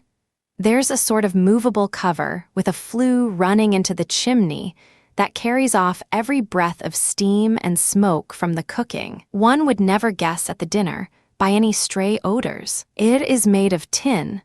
The kettles boil quicker under it, and it makes the room a great deal cooler in summer by carrying the extra heat off up the chimney. She has a place for the bread to rise, and a cupboard close by for all the ironmongery belonging to the stove, zinc cloth and blacking brush included. Her pantry I won't undertake to describe. It adjoins both dining room and kitchen. John says she never does anything in getting dinner, but just sit down in an easy chair and turn a crank. That's one of John's stories, but she certainly will prepare a meal the quickest and with the fewest steps of any person I ever knew. The funniest thing about it is that I've known 8 people at work in the room all at once without being in each other's way one bit. But that's no closer than men work in their shops. Jane intends to stay with us this winter, and I expect we shall have jolly times, for we're going to board the schoolmaster. If he calls to see you, as I think he will, I want you should read Jane's letter to him. She would take my head off if she knew I mentioned it, but I think he ought to know what's before him. My dear architect, if we've got to go through the whole establishment on transcendental principles, I shall send in my resignation straight. Sister Jane's a regular trump, Penelope and Queen of Sheba rolled into one. But when the women folks begin to preach, I always find it best to keep still and consider my sins. I haven't had a chance to say much lately, but I've kept up a tremendous thinking, and when I do get the floor, look out for me. How do you happen to know so much about the millennium? Letter 31. From the architect, Domestic Service Reform. Dear Miss Jane, your very kind letter was received and gratefully appreciated. As the world grows less ignorant and wicked, we should naturally expect missionaries and reformers to find their occupation going, if not quite gone. That modern reforms would be mere play compared with the stern and mighty movements that in former times have blessed mankind and balked the evil one. But somehow, the need for missionary work seems greater every year. We are not even permitted to go to the heathen. They come to us without waiting for an invitation. If not as pupils in the lessons of civilization, they come as teachers. Sometimes they are aliens, sometimes our own kith and kin. To keep what we have won and gain the next height requires new zeal and ever greater efforts. Requires the very work you are doing. For a well-ordered home, though it consist of but 2 members, is a tremendous missionary society. The light streaming from its windows is an ever-burning beacon of safety to our most cherished social institutions. First and chiefly, this essential homework needs to be taken from the hands of indifferent, careless servants and confided to those who realize the nobleness of the responsibility and will strive to meet it faithfully. Ultimately, the ignorant, careless ones must be taught, but that will never be till culture is a manifest necessity and finds a fit reward. When a man undertakes the charge of a new business, he learns not only its general principles, but as far as possible, its minutest details.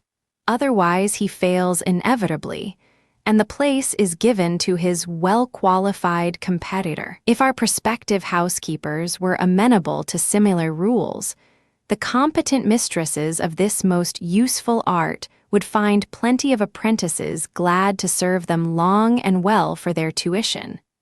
And if those who have now the care of households will patiently instruct their help, they will find abundant recompense in a more faithful and efficient service. Doubtless, we must wait a little longer for our lost Eden to be restored by the angels of the household.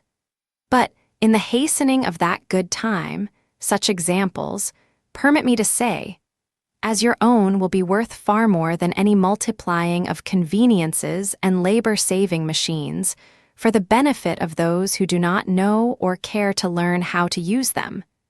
Examples of the nobleness, the gentility, if you please, of all useful labor. Until that everlasting truth is understood and applied, there will be more need of your teaching than of my plans. If you will teach your neighbors what a fully equipped home building should contain, I will try to show them how their wants can be supplied. Teach them, at the same time, what it need not contain, as certain folks do not understand how heaven can be enjoyable without a Tartarian attachment to which all disagreeable people and performances are consigned.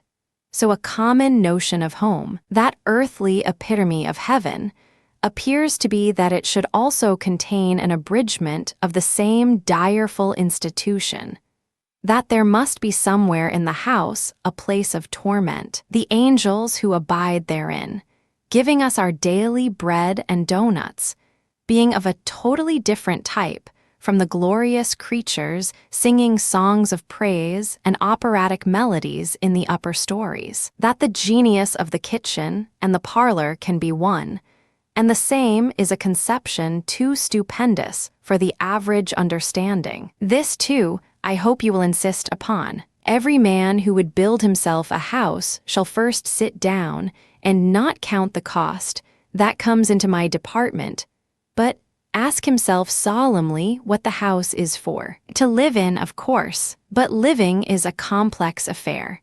It is constant growth or gradual death. There can be no standing still. Is the house to be an end or a means? A help to make the life work larger and better, or an added burden? Shall it lift or crush him? When this solemn questioning is honestly done, we shall have a new order of domestic architecture. It may not be classic, neither Grecian nor Roman, Gothic nor French, but the best of all that has gone before and the last best thing thrown in. We shall have more cheap houses, more small ones, I think, more comfort and less show, more content and fewer mortgages. Letter 32. From Fred. Go to, let US build a tower. My dear architect, I've been hearing a variety of suggestions from Miss Jane, the substance of which she has already forwarded you in a letter. Her ideas are excellent. They ought to be adopted in every household. I wish to have them carried out as far as possible in mine, when the time comes. She favors a basement kitchen, which I had always thought objectionable. If adopted, it would change my arrangement considerably. What do you think of it? How high shall I have the different stories? And will you give me some hints for exterior? I intended to have a tower or a cupola, but after so much change, I hardly know where I am coming out. There is something very imposing about a tower, and a cupola seems to finish the house handsomely, besides affording fine views. I feel decidedly partial to French roofs, but have seen some very awkward ones that I should be sorry to imitate. They give excellent chambers and have a modern look. The latter point, I suppose you will not think important. Letter 33. From the architect. Basements and balconies. Dear Fred, of course Miss Jane's ideas are good. When a woman honestly tries to understand her work and do it well, she is sure to succeed, especially in this matter of the equipments of home. The basement arrangement depends mainly on the location. When this is favorable, it is undoubtedly economical,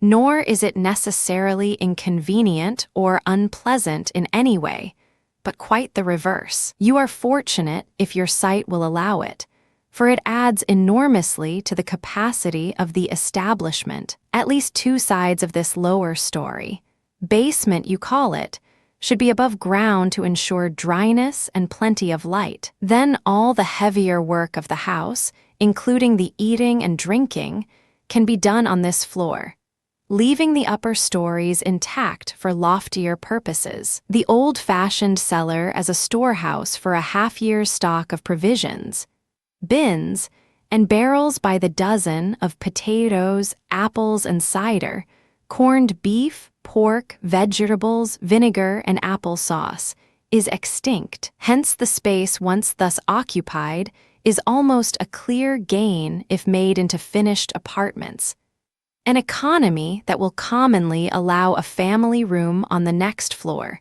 whereby the going up and down stairs is no more serious than if both are 1 story higher. The sketch is an illustration of what the basement adds. The capacity of the little house is more than doubled by it, while in point of style, the augmentation is even greater than in room. As to height of stories, you are quite as liable to make them too high as too low. For rooms within the common limits of size, 10 to 11 feet in the clear is enough. Even 9 is by no means dangerous. If too high for their area, they seem like large closets, giving a feeling of being walled in, hardly less unpleasant than the low-hanging ceilings of the last century. I know the argument of better ventilation, but that depends. The old 7-foot rooms with their huge fireplaces, big enough to hold a load of wood, ox steam, and all undoubtedly held purer air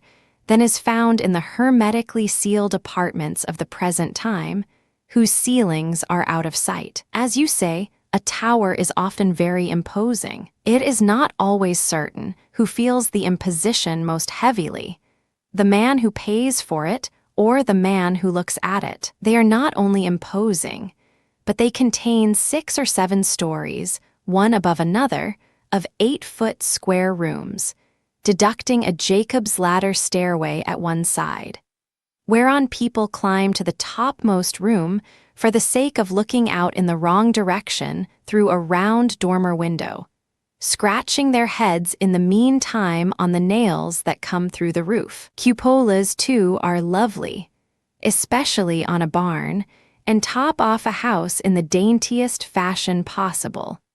Just as, to set forth great things by small, the knob on the sugar bowl cover finishes the sugar bowl. Many houses do appear unfinished without a cupola, and I'm sorry for them, because when the cupola is built, it looks so much like the handle on a big cover that I half expect some giant to come along and lift it off to take a peep at the curious animals underneath. For truly, they are curious animals, and build some curious nests. I like, as well as you, to get up above my neighbors now and then and look down upon them. I never see a tall chimney or church spire without wishing there was a spiral staircase around the outside of it, from which to view the landscape or, in fact, to be candid, if I had happened to live a few thousand years ago, I am afraid I should have taken stock in the Babel enterprise, not really expecting to leave this terrestrial ball in that way,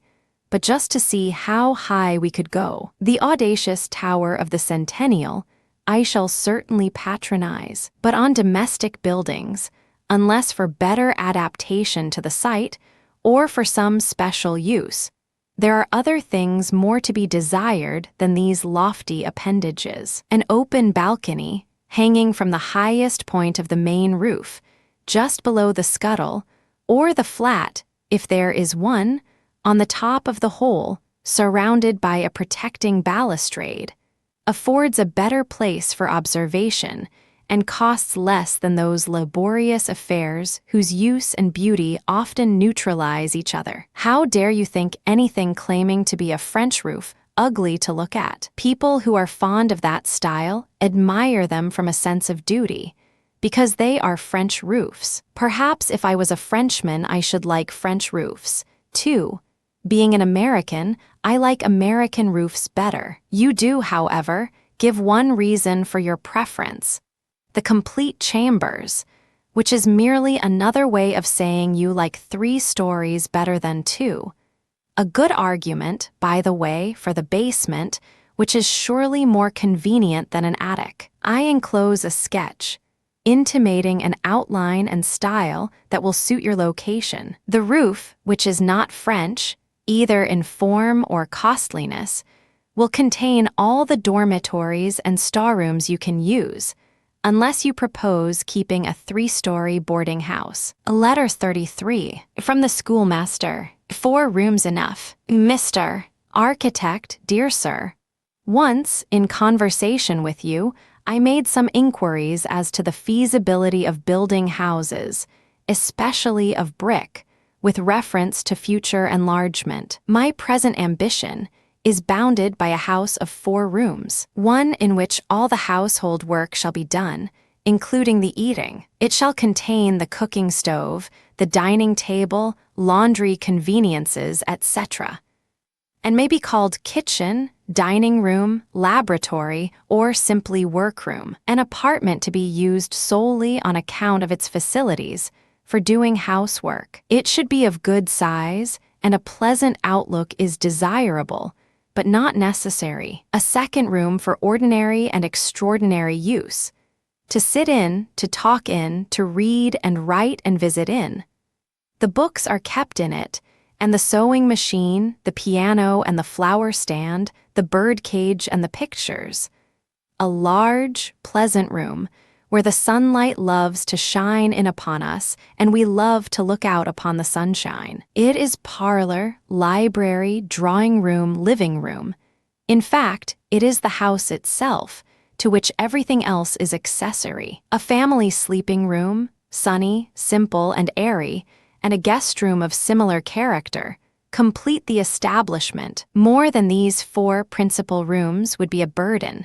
Less would hardly suffice for comfortable living. The problem is to arrange a plan that shall be convenient and complete before it begins to grow, and to which future additions may be made without serious loss. I also want counsel concerning ventilation, both on general principles and with reference to the unfortunate box in which I am daily compelled to breathe my own breath over and over, variously flavored with the commingled exhalations of 60 pupils, with whom I grow cross, restless, or stupid, according to the state of the schoolroom atmosphere. I believe it is just as wicked to allow children to breathe impure air in their schoolrooms or their bedrooms, as it would be to put poison in their dinner pails and require them to swallow it. My friend Mrs. John takes a kindly interest in my quadruple plan and assures me it will be quite sufficient for a sensible housekeeper. Do you suppose such a one can be found? If convenient, I will call upon you in a few days. Letter 35 from Mrs. John. Conveniences and conjectures. Dear Mr. Architect, the building fever seems to be contagious in our neighborhood. The teacher who boards with us is the latest subject. He pretends it's all for fun, but has been studying plans for weeks. And now, after getting the advice of the entire household, is going to throw it all away and apply to you, as he should have done in the first place. I overheard him explaining to Jane how the cooking stove is to be in a sort of recess by the chimney, with tin-lined doors to shut it out of sight. The wash boiler at the opposite side, enclosed in the same way, and having a contrivance overhead to carry off the steam. How there are to be cupboards at each side of the wide window, making it a sort of bay, with a wood box window seat. How the sink is to be converted into an elegant sideboard by an ornamental cover, and everything else in the room contrived so it can be shut up or folded up out of sight when not in use. Of course, Jane assists, and the combined wisdom of the two is something appalling to ordinary mortals. I should certainly think the affair was getting serious, if anything of the kind ever did turn out as other folks think it ought. They are wonderfully harmonious now, but I don't believe Jane will ever be satisfied without a separate dining room. John wishes me to ask what he shall do about warming his house. Says he has not decided whether to have fireplaces or stoves, grates or a hot air furnace, steam, hot water, solar heat, or depend on a scolding wife to keep things warm. Letter 36 from the architect. The lesson of the ice house. Mrs. John, dear madam, without doubt the affair is getting serious, but do not give yourself any uneasiness as to the issue. The divinity that shapes our matrimonial ends is, happily, a wiser power than that which designs our houses, however it may appear to outsiders. Your friend talks like a gentleman and a scholar. I admonished him discreetly, promised to study his interesting problem, and give him a chapter on ventilation, which, by the way, is so intimately connected with warming, that I may be obliged to make a sort of company letter in answering your husband's inquiry on that subject. Tell him, in brief, to use fireplaces if he has 100 acres of woodland to clear up. Stoves, if he can live without air. Grates, if he doesn't mind the trouble and the ashes. Furnace, if he can set it directly under each room and can find one that won't strangle him some windy night with poison gases. And steam or hot water, if he can run a machine shop and keep a competent engineer. Solar heat may be more available than he thinks, but his doubt as to the last-named mode proves that he has no experimental knowledge of it. Neither have I. Tell him also to protect his family as carefully as he protects his ice, and the house warming will be a simple matter. The conditions are identical, only turned inside out. In one case, the heat is to be kept from penetrating, in the other from escaping, and both require the same treatment. Not, perhaps, to the extent of stuffing with sawdust.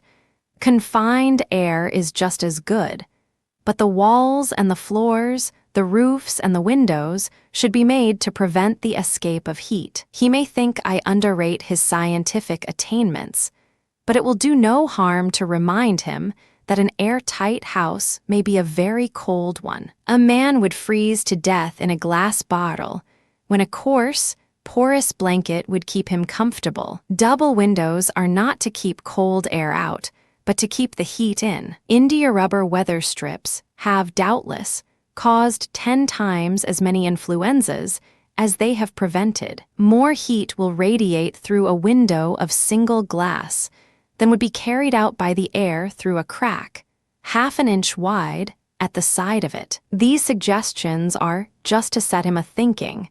Letter 37, from John, Shingles, Sunshine, and Fresh Air. My dear architect, when I stepped into the background, I didn't propose to be left entirely out in the cold. I followed Fred through the most of his gropings after grandeur, and listened patiently to one of Jane's dignified essays on the sublimity of housekeeping. But when my wife begins romancing, and the schoolmaster is allowed to run wild, as though his moonshine was brighter than that of other folks, I think it's time to call the meeting to order. While you have been gossiping, I have been at work, and now our house is almost done. That is to say, it's well begun. The stone walls of the first story are finished. The frame is raised and covered. I've done one thing without asking anybody's advice. Covered the roof with the best cedar shingles I could find. I hired an honest man to lay them, who would throw out all that were dubious and lay the cross-grained ones right side up, and painted the tin valleys both sides before the shingles were laid. Then I took the difference in cost between this and a good slate roof, and put it in the savings bank. At the end of 20 years, if my roof lasts as long, my deposit will put on the best kind of a slate roof and leave $300 to go to the Society for the promotion of fine art in general and rural architecture in particular. I know the shingled roof may burn me up if the chimney should happen to take fire some windy night, but tea won't cost so much for repairs as slate if they should blow over, either all at once or one brick at a time. My neighbors may not like the looks, especially while it's new.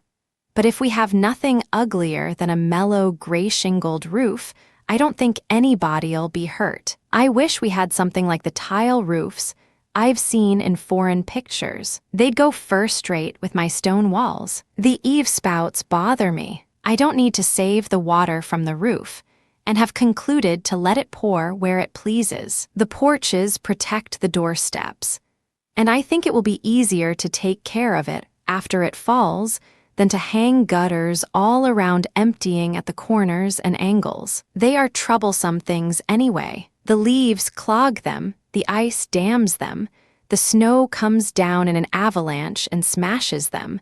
They fall to leaking and spoil the cornice. And after they are all done, there's no certainty that the water won't run the wrong way. I can put them up afterwards if necessary, but don't believe it will be. The last counsel you gave me was to open the eyes of my house for the daylight to shine through without let or hindrance. I'm beyond advice on that subject. Carpets and curtains shall fade rather than wife and babies. My windows yawn like barn doors. There isn't a room in the house that won't have the sun a part of the day, and he looks into the sitting room from the moment his cloudy bedclothes are thrown off in the morning, till he hides his face behind Mount Tom at night. My glass bill will count up, but I'd rather pay for glass in windows than for iron in the shape of tonics. Now, if you will settle the question of warming and ventilating, you shall be honorably discharged. Don't try to show off your science by telling me how carbon, the wicked, poison stuff, is heavy, and we must leave a hole near the floor where it can run out and be coaxed up to the ridgepole after it gets cold, and then make pictures covered with arrowheads to show how well-educated air ought to go. Talk as many gases as you please to other folks. I know 2 or 3 things for certain. Coal costs $10 a ton. That's one. I want just as large a house in winter as in summer. That's another. I mean, the whole house must be comfortable, in shape to use when needed. I know a man will be cut off suddenly by his own breath if he has nothing else for his lungs. Mixing fresh air with it will prolong his career more or less, but it's only a question of time when he shall give up the ghost if he attempts to subsist on anything less simple and pure in the way of respiration than the outdoor atmosphere. That's bad enough in some places. What I don't know and want you to tell me is how to keep cool in summer, warm in winter, and at the same time have all the fresh air we can possibly consume. I know how to keep warm. Build a tight room, keep it shut up, set a box stove in the middle of it, and blaze away. A ton of anthracite or a cord of hickory will keep you warm all winter, especially if you die before spring, as you probably will. I know how to have fresh air too. Open the windows and let it blow. But unless a man lies down in a coal mine, he can't well afford to keep warm under such circumstances. I believe this question is the chief concern of builders here below, and whoever invents an economical solution of it will not only make a fortune, but he'll deserve one. Why don't you go for it? Letter 38. From the architect. When the doctors differ, dear John, your economical reasons for using shingles would justify cheap jewelry and rag carpets. Try to be consistent. I should object to slate on a log barn or shingles on a stone house. I hope you furnished your honest carpenter with a stout jackknife and required him not only to lay the shingles right side up, but to lay the upper ends close together, leaving them apart at the butt. Gutters are troublesome truly, but often indispensable. There is no resource but to have them thoroughly made. Poor ones are worse than none. Those that hang independently of the cornice are safest for cheaper buildings, but should be treated as an essential feature. That is, you should not complete the cornice without a gutter and afterwards disfigure it by a sloping spout having no apparent kinship to the rest of the finish. The problem of warming and ventilating is easily solved for those who desire its solution sufficiently to make the necessary appropriations. 1/4 of what is commonly spent for vanity and deceit will be ample. Most men and women, at least the unthinking, prefer fashionable show rather than health. A fearful statement, but sadly true. There is doubtless more danger from impure air than from cold. Our senses warn us quickly of the latter. The prompting of knowledge is needed to guard us against the former. Of a practical knowledge, unfortunately rare. Men, women, and children are dying daily through ignorance and indifference on the subject. There is hardly a schoolhouse to be found in which the murder of the innocents is not continually rehearsed. Hardly a church in which the spiritual elevation resulting from attendance therein is not counterbalanced by an equal physical depression, and rarely a hall or lecture room wherein an audience can even listen to a physiological discourse on the fatal effects of impure air, without experimentally knowing that they are listening to solemn truth. While as to the dwelling houses, the homes of the dear people, it requires no bloodhound scent to distinguish them one from another. The moment the front door is open to me, I am assailed by the odor peculiar to the establishment. It may be tuberoses or garlic, mold or varnish, whitewash, gas, lamp smoke, or new carpets.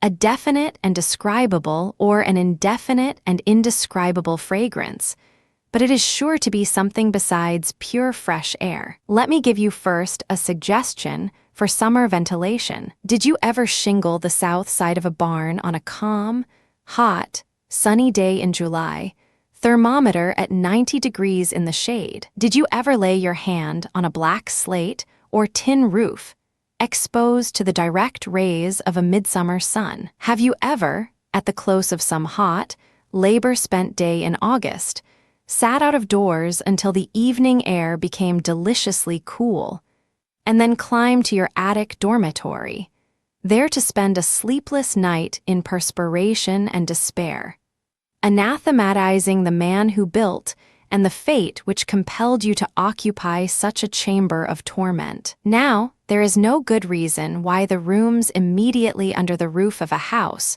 should be any more uncomfortable on account of heat than those of the first story. Nay, more, by the simplest application of common sense, these upper rooms may be so coolly ventilated that the hotter the sun pours his rays upon the roof, the more salubrious shall be your palace in the sky. And this I call a triumph of genius, making the seemingly destructive wrath of the elements to serve and save us. Figure tells us with just how many 100,000 horsepower the sun, by the caloric of its beams, operates upon the surface of the earth. I cannot tell precisely how much force is spent upon the roofs of the houses that cover so much of the good mother's bosom in certain localities, but I know that it is wonderfully great, and that rightly controlled, it will make the space immediately under these roofs cool instead of hot. And this is the way to cause the heat of a burning sun to cool the attic chamber.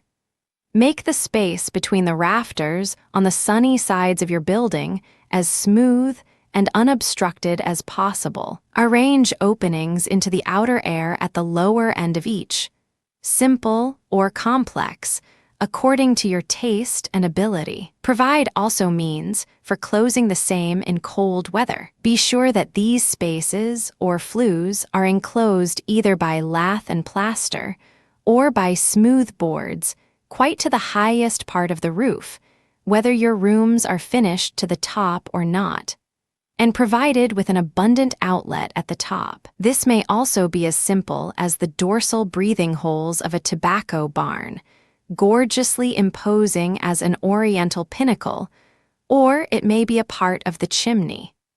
Only let it be at the very summit, ample, and so arranged that an adverse wind shall not prevent the egress of the rising currents of air. Mind this, too.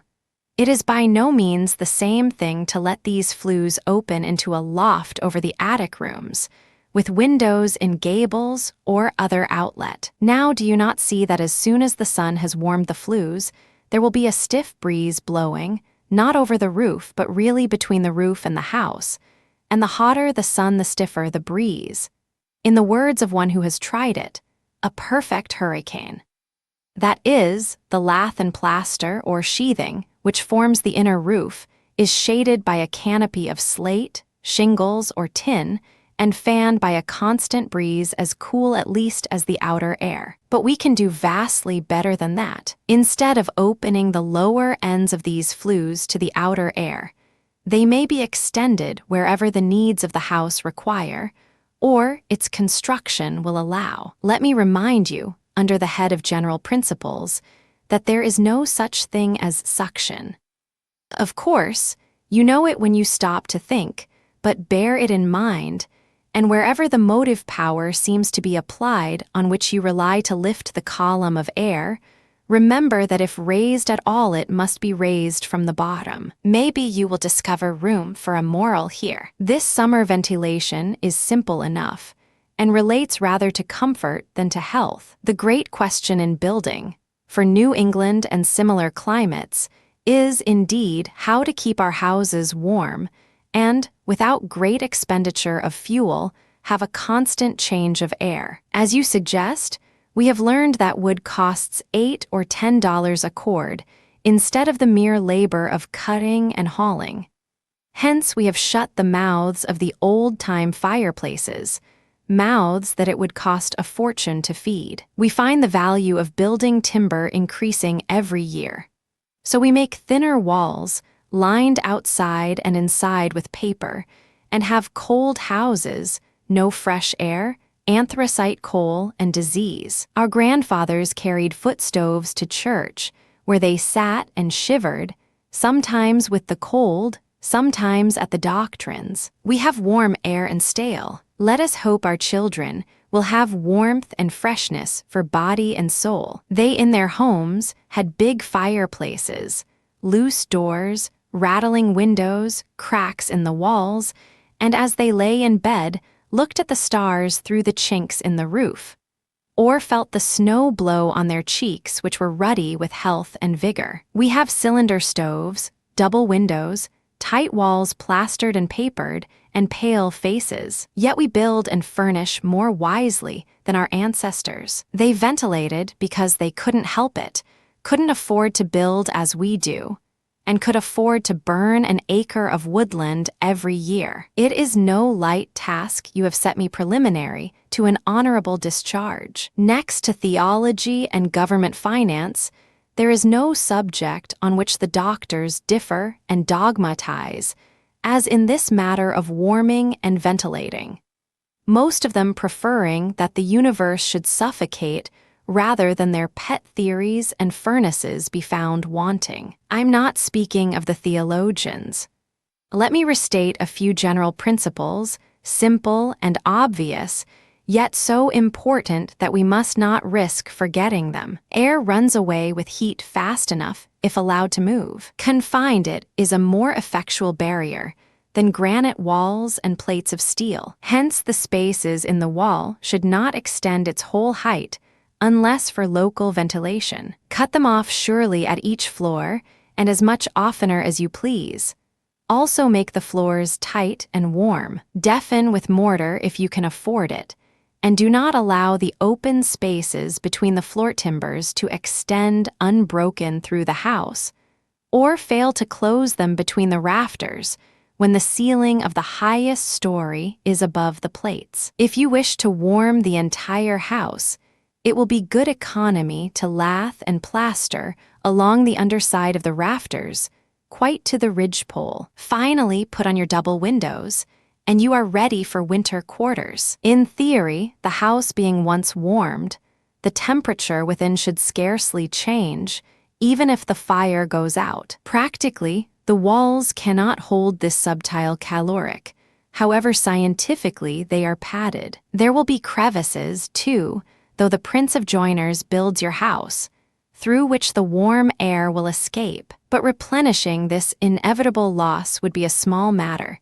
if the breath of life were a needless luxury. Unless, however, we are willing to suck poison into our veins with every breath we draw, slow but sure.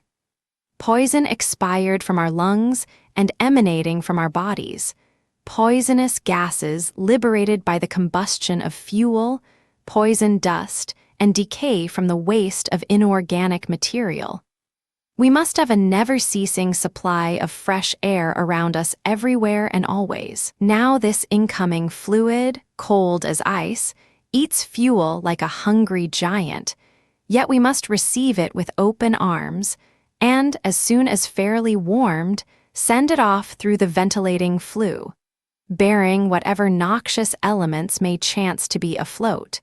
And, of course, much of the warmth we love and buy so dearly. We have then to supply these three sources of loss. Obviously, for economy, the two former must be prevented to the utmost, the latter rigidly controlled. Thus far, except the old fogies who don't believe in ventilation, we can all travel together harmoniously. Now our way divides, the doctors begin to differ, and the patients begin to die. The first fork is at the two modes of warming, direct and indirect. The former includes stoves of all sorts: sheet or cast iron, porcelain, soapstone, brick or pottery, box or cylinder, for wood or coal, airtight, Franklin, cannon or base burner, parlor cook or kitchen cook, charcoal basin, warming pan or foot stove, anything in which you can build a fire. It includes open grates and fireplaces, ancient or modern, large or small. It includes steam pipes, hot water pipes, and stove pipes.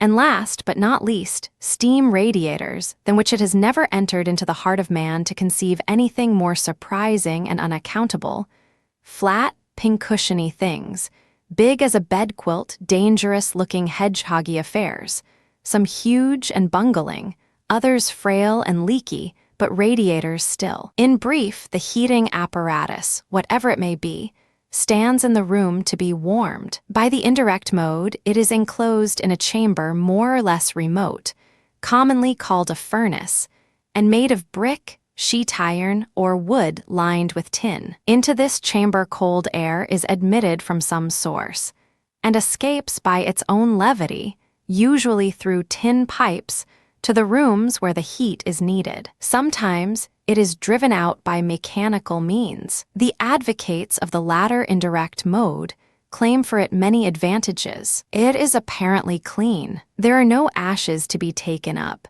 no hearths to sweep, no andirons to polish, no stoves to black. One fire will warm the entire house if well arranged, and for a trump card, there may be a supply of fresh air straight from the North Pole, but agreeably warmed, constantly entering the room. The objections are less numerous, but more weighty. The liability to imperfect construction and careless management often makes a furnace, especially a cast iron one, a savor of death unto death rather than of health and comfort. Also, when we are warmed by air thrown into a room at a high temperature, and dry at that, a greater degree of heat is necessary for comfort than if our bodies and clothing absorb heat from a radiating surface. The furnace, in short, compels us to breathe an atmosphere highly rarefied. We have the most careful and competent authority for believing this to be gravely injurious. Direct radiation from stoves or other heating apparatus, except open fireplaces, is, moreover, economical of fuel, but on the other hand, unless abundant ventilation is provided, the atmosphere in rooms thus warmed soon becomes unfit for respiration. Now you may stop and think. Next time, you shall have the conclusion of the whole matter. Letter 39. From John, How to do IT. My dear architect, I'm in a hurry. Let me ask you a few square questions. Give me square answers if you can. If not, say so. What kind of a furnace shall I get? I've interviewed about a dozen.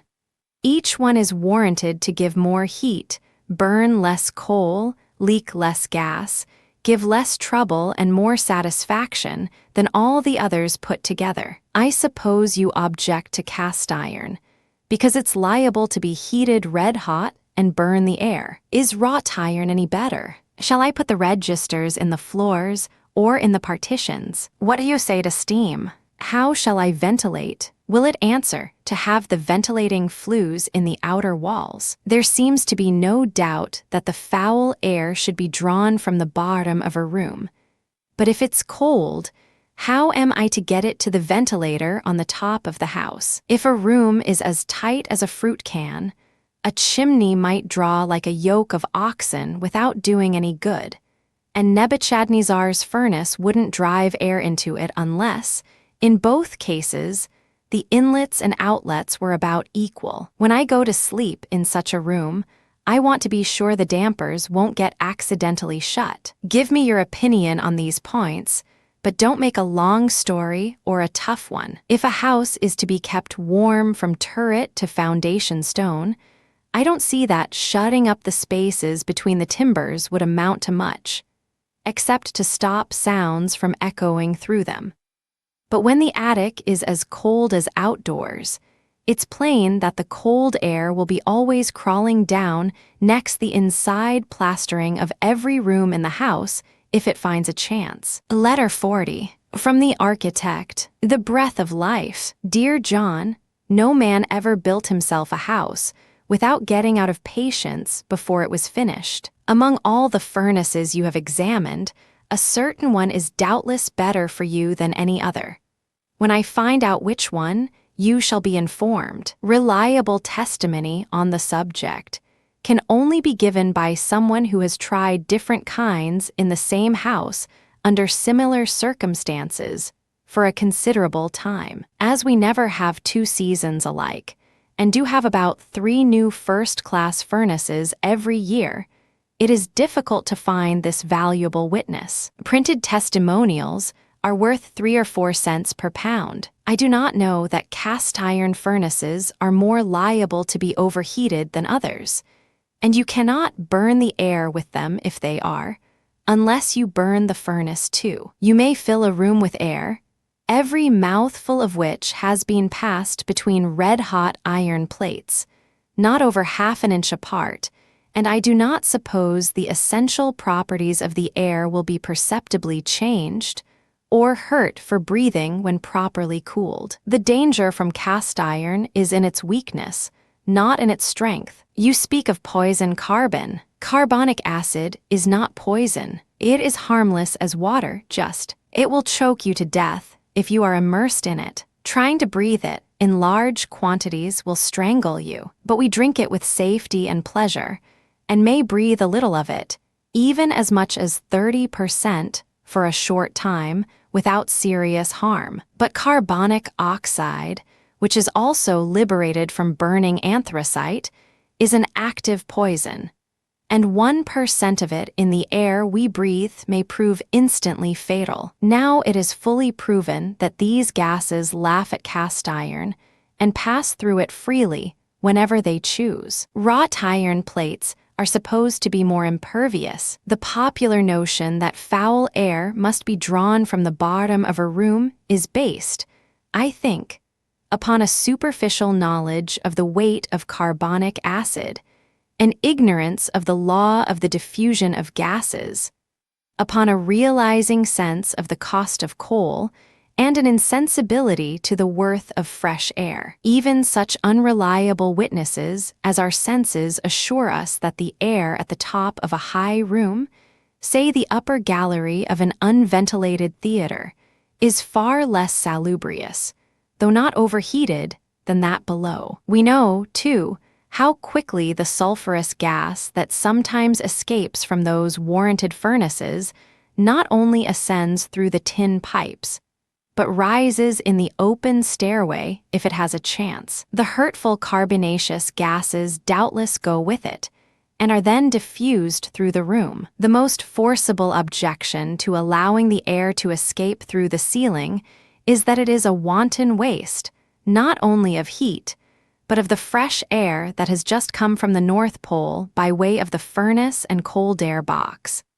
and which, by virtue of its warmth, goes in all its purity straight to the ceiling. Accordingly, the heavy cold air lying near the floor and laden with poison must be drawn out through the ventilating flue, till the upper warmth and freshness fall gently on our heads, like heavenly blessings. Let me digress here to answer another question. No, don't put your ventilating flues in the outer walls if you expect the air to rise through them in cold weather.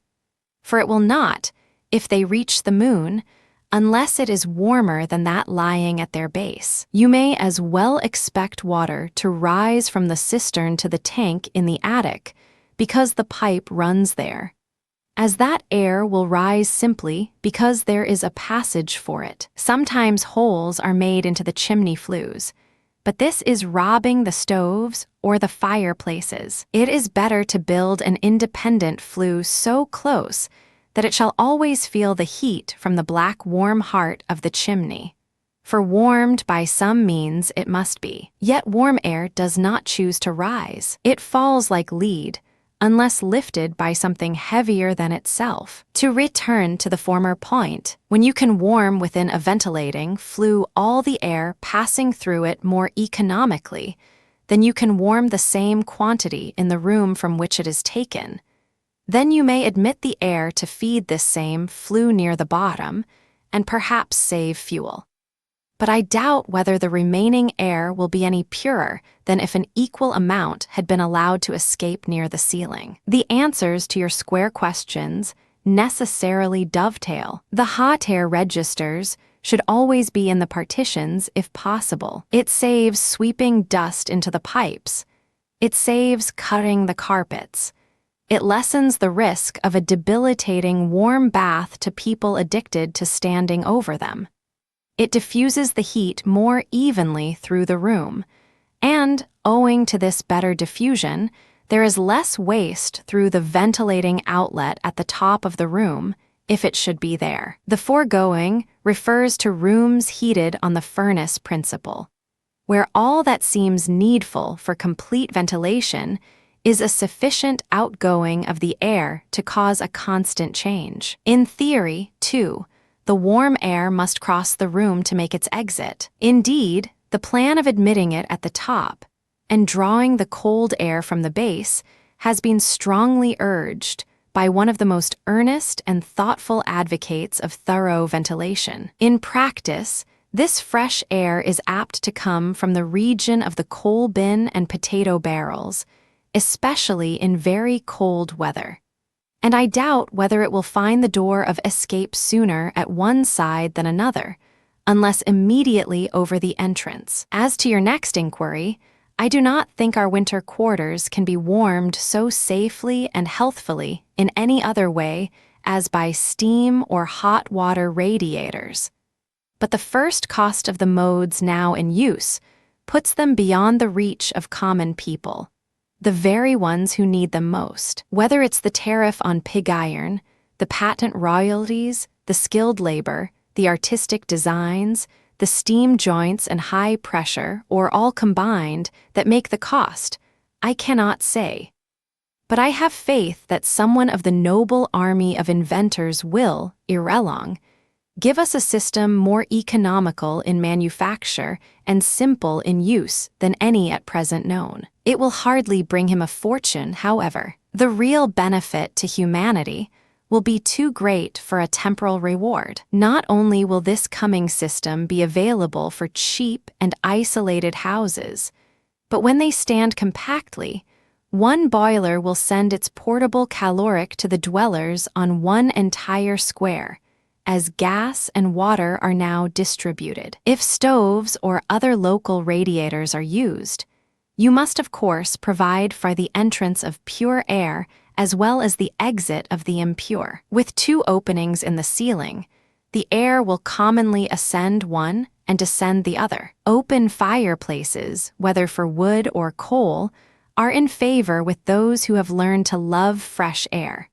Besides being, for their cheerfulness, an unfailing antidote to melancholy and other selfish, spiritual ills. The truth in regard to their healthfulness is simply that they compel us to sacrifice a large amount of fuel to the goddess of ventilation, far more than would be needed to give us a better state of the atmosphere, if applied in some other way.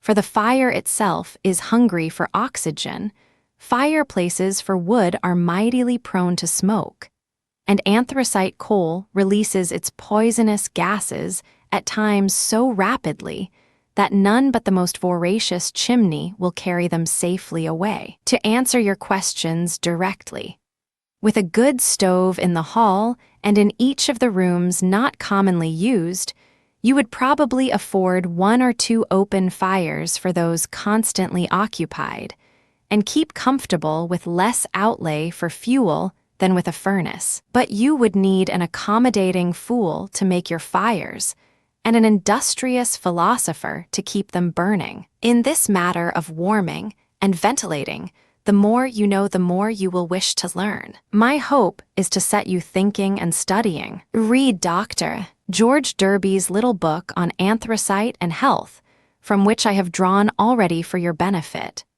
Read the statistics of the increase of pulmonary diseases.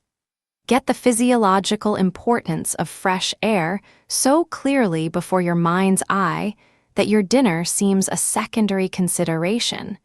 And don't be deceived by any bigoted commentators, or forget to use your own common sense. While warming our backs, we may dispose of some adjacent matters. You can make a very pretty fireplace for wood of the common buff-colored fire bricks, either alone or variegated with good common red bricks.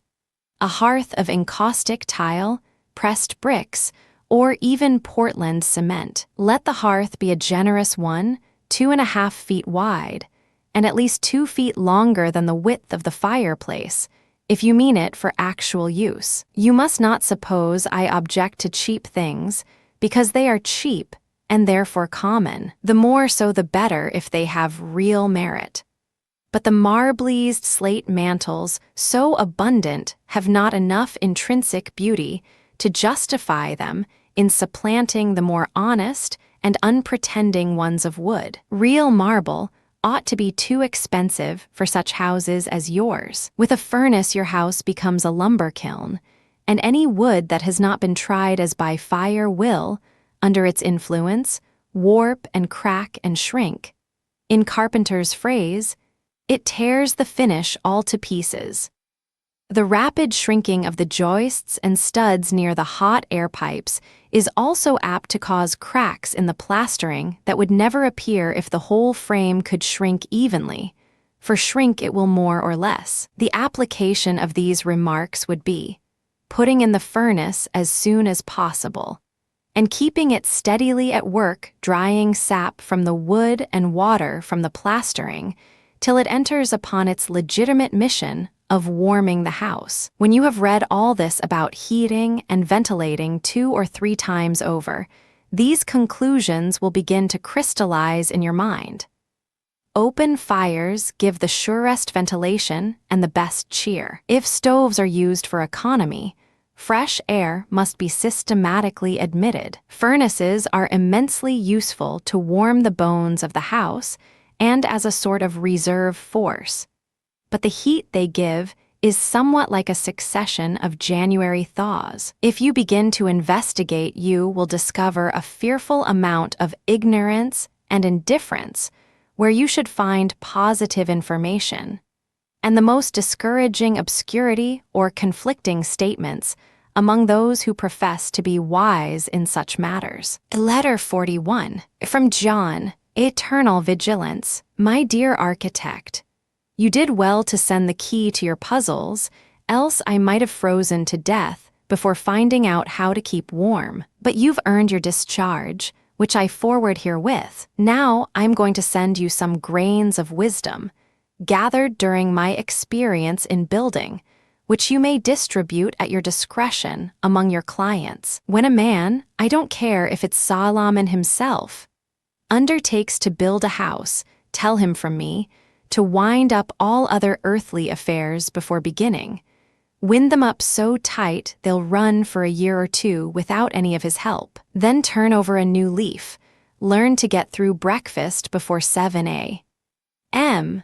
in order to be on the ground every moment from the time the first spadeful of dirt is thrown out till the last touch of paint is put on. You may make full-sized drawings for him of every stick and stone, write specifications by the yard, and draw up a contract that 6 lawyers can't expound.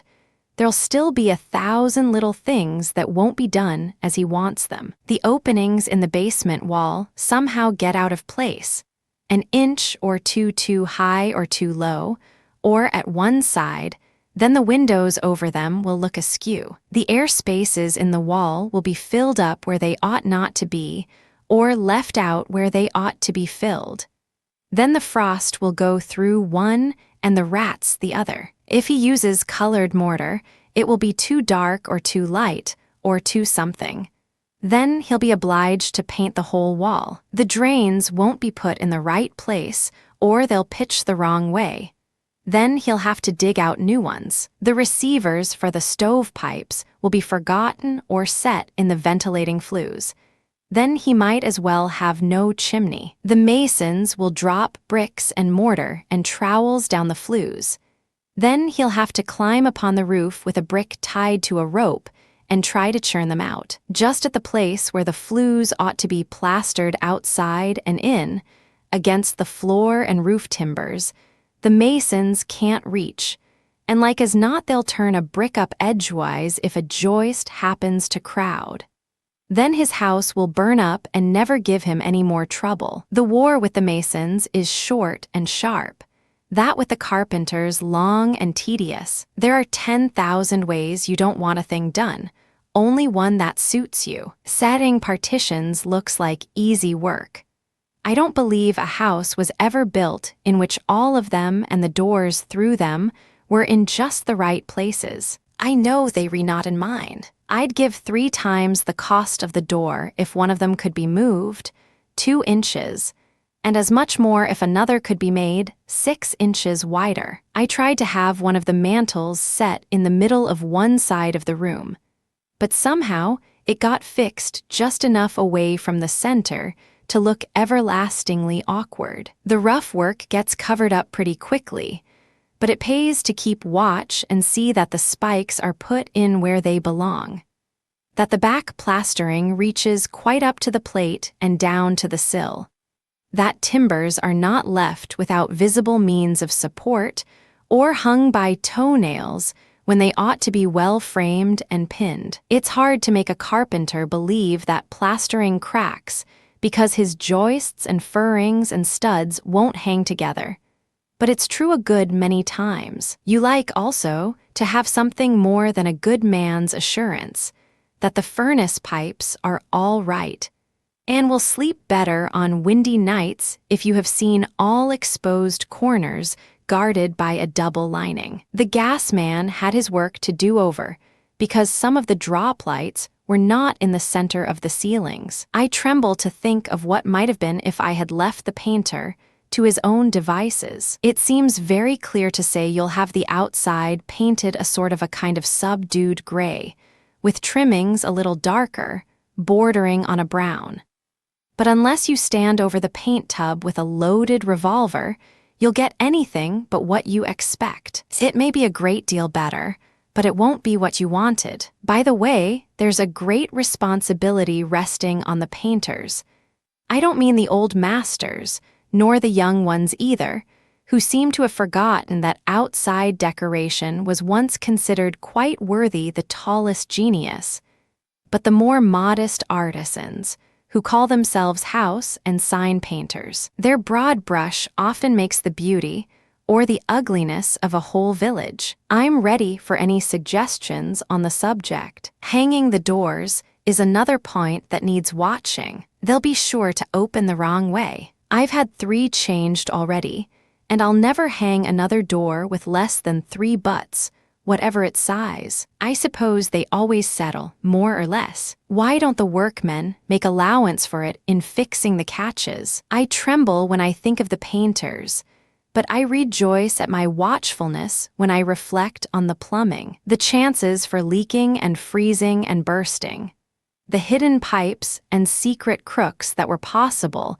and only avoided by constant oversight. Now I can put my hand on every foot of pipe in the house, know where it goes to, what it's for, and that it won't burst or spring a leak with fair usage. I don't call it just the thing to drive a 10-penny nail square through a lead pipe, pull it out, and say nothing about it. You want to be on hand, too, when the trimmings are put on, and see that they are not too high or low, or fixed, so you will bruise your knuckles every time you pull out the drawers or open the cupboard doors. Speaking of cupboards, There's no end to the bother if you don't just camp down in the pantry and stay there till the top shelf is up and the bottom drawer slides in its groove. In spite of our efforts, Mrs. John says there's no place for her tallest covered dish except the top shelf, which she can't reach without a step ladder. You'll never know whether you are specially bright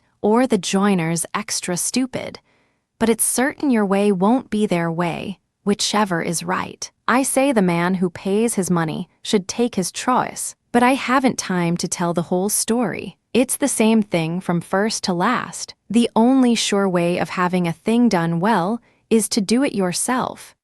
The next best is to tell someone else precisely how to do it and then watch them till it's done. The worst of these little blunders is that they won't improve with age. They stare at you every time you see them, and they'll rise up before your great-great-grandchildren, monuments of your carelessness and ignorance. I told you my house was half done when it was well begun.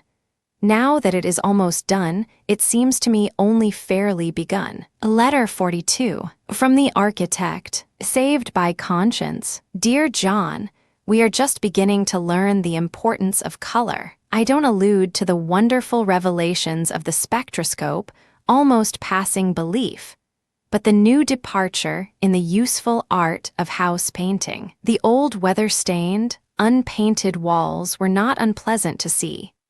Even the unmitigated red that sometimes made a bright spot in the landscape, like a single scarlet geranium in the midst of a lawn, had a kind of amiable warmth, not to be despised.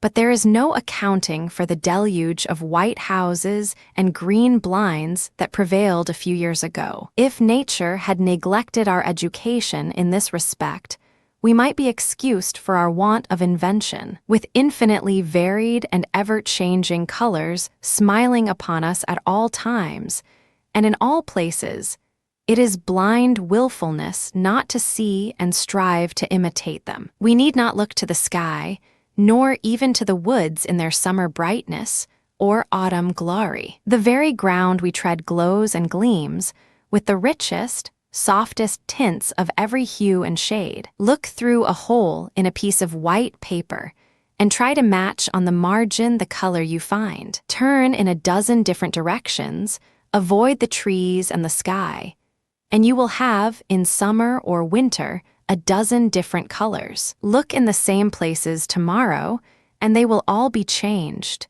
An endless variety. Some one of these soft and neutral tints should clothe the body of your house. Enliven it, if you choose, with dashes of crimson, green, or even blue and gold. But use these bright colors carefully. Aim to make your house, in this as in all other respects, in harmony with its surroundings, not defiant of them. Your proffered advice shall be duly applied, for it's true that a man may easily occupy all his leisure time, be it more or less, in watching the building of his home, however carefully the work may be laid out before he begins. No two builders will interpret and execute the same set of plans exactly alike. There are different habits of training and tricks of trade. What seems finished elegance to one is coarse awkwardness to another. And when you enter upon the more artistic part of the work, there are fine shadings impossible, even with the best intent, to any save the cultured hand and eye. The inability to perceive and therefore to bring out these delicate expressions in the execution of the work must be borne patiently. We can pardon failure when it follows an humble, honest effort. The unpardonable sin of builders is their willful attempt to improve the architect's design by making alterations in cold blood.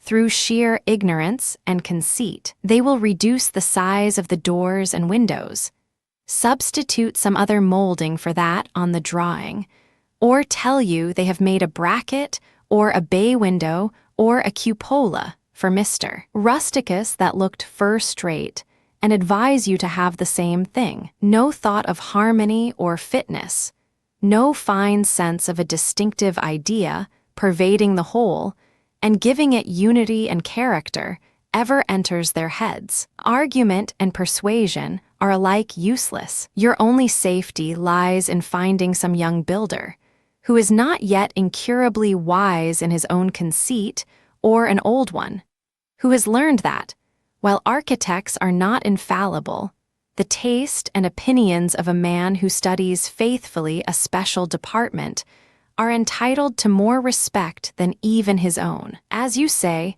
these defects are commonly incurable. Neither is there any redress. The builders will either tell you they couldn't help it, and did the best they knew how, thought the lumber was seasoned, understood the plans that way, or else insist that it's better so, and maybe ask you to pay extra for what you do not like. As to your own, right to spoil the house by any alterations that strike your fancy or accommodate your purse, that is unquestioned. Architects who insist upon your having what you don't want or choose to pay for exceed their prerogatives and bring disfavor upon us considerate fellows. We never try to dissuade a man from carrying out his own ideas. We only beg him to be certain that he has a realizing sense of what he is undertaking, then help him to execute it as well as we can. The more he leaves to our discretion, the more hopefully do we work. All this is too late for you,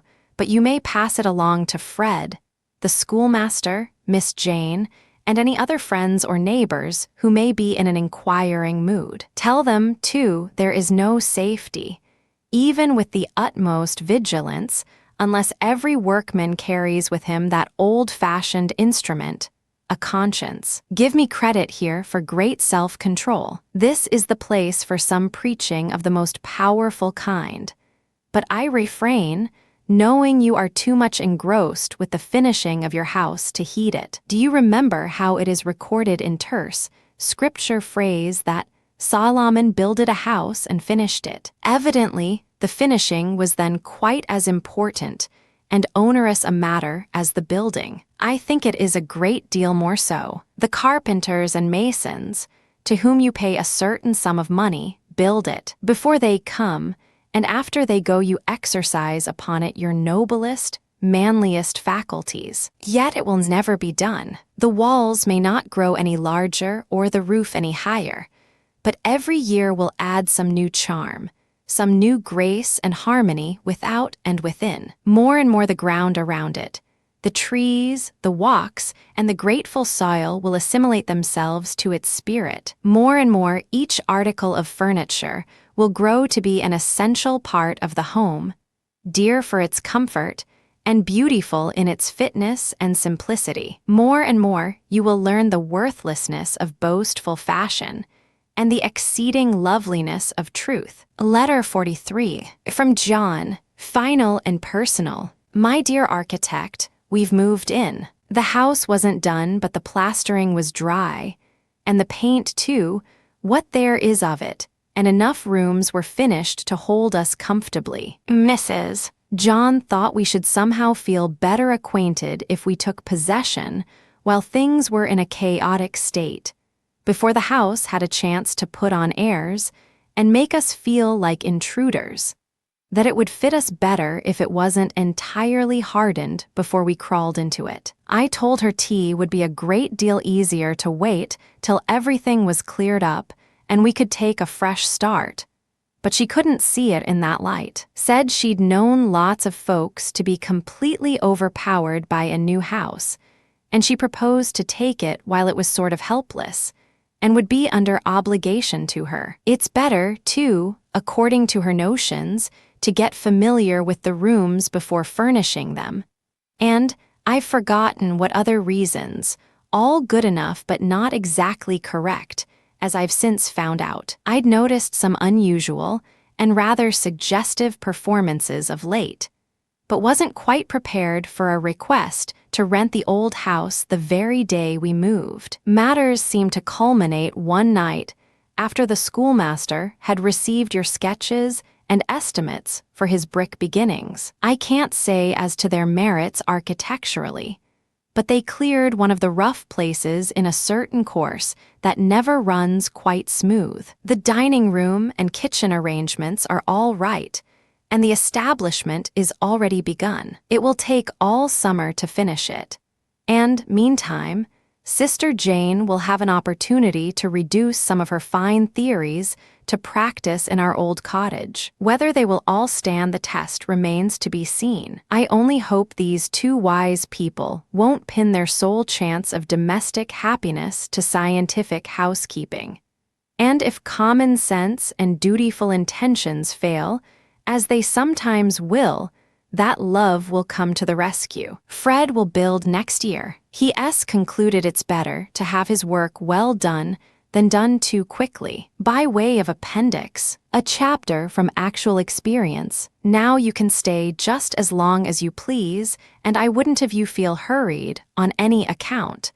But if you're really going to go pretty soon, I'd like to know when it's to be, so I can lay my plans accordingly.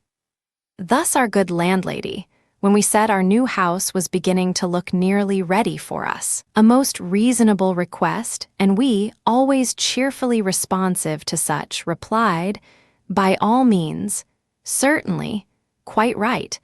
We'll see the workmen today and find out just when the new domicile will be ready for us.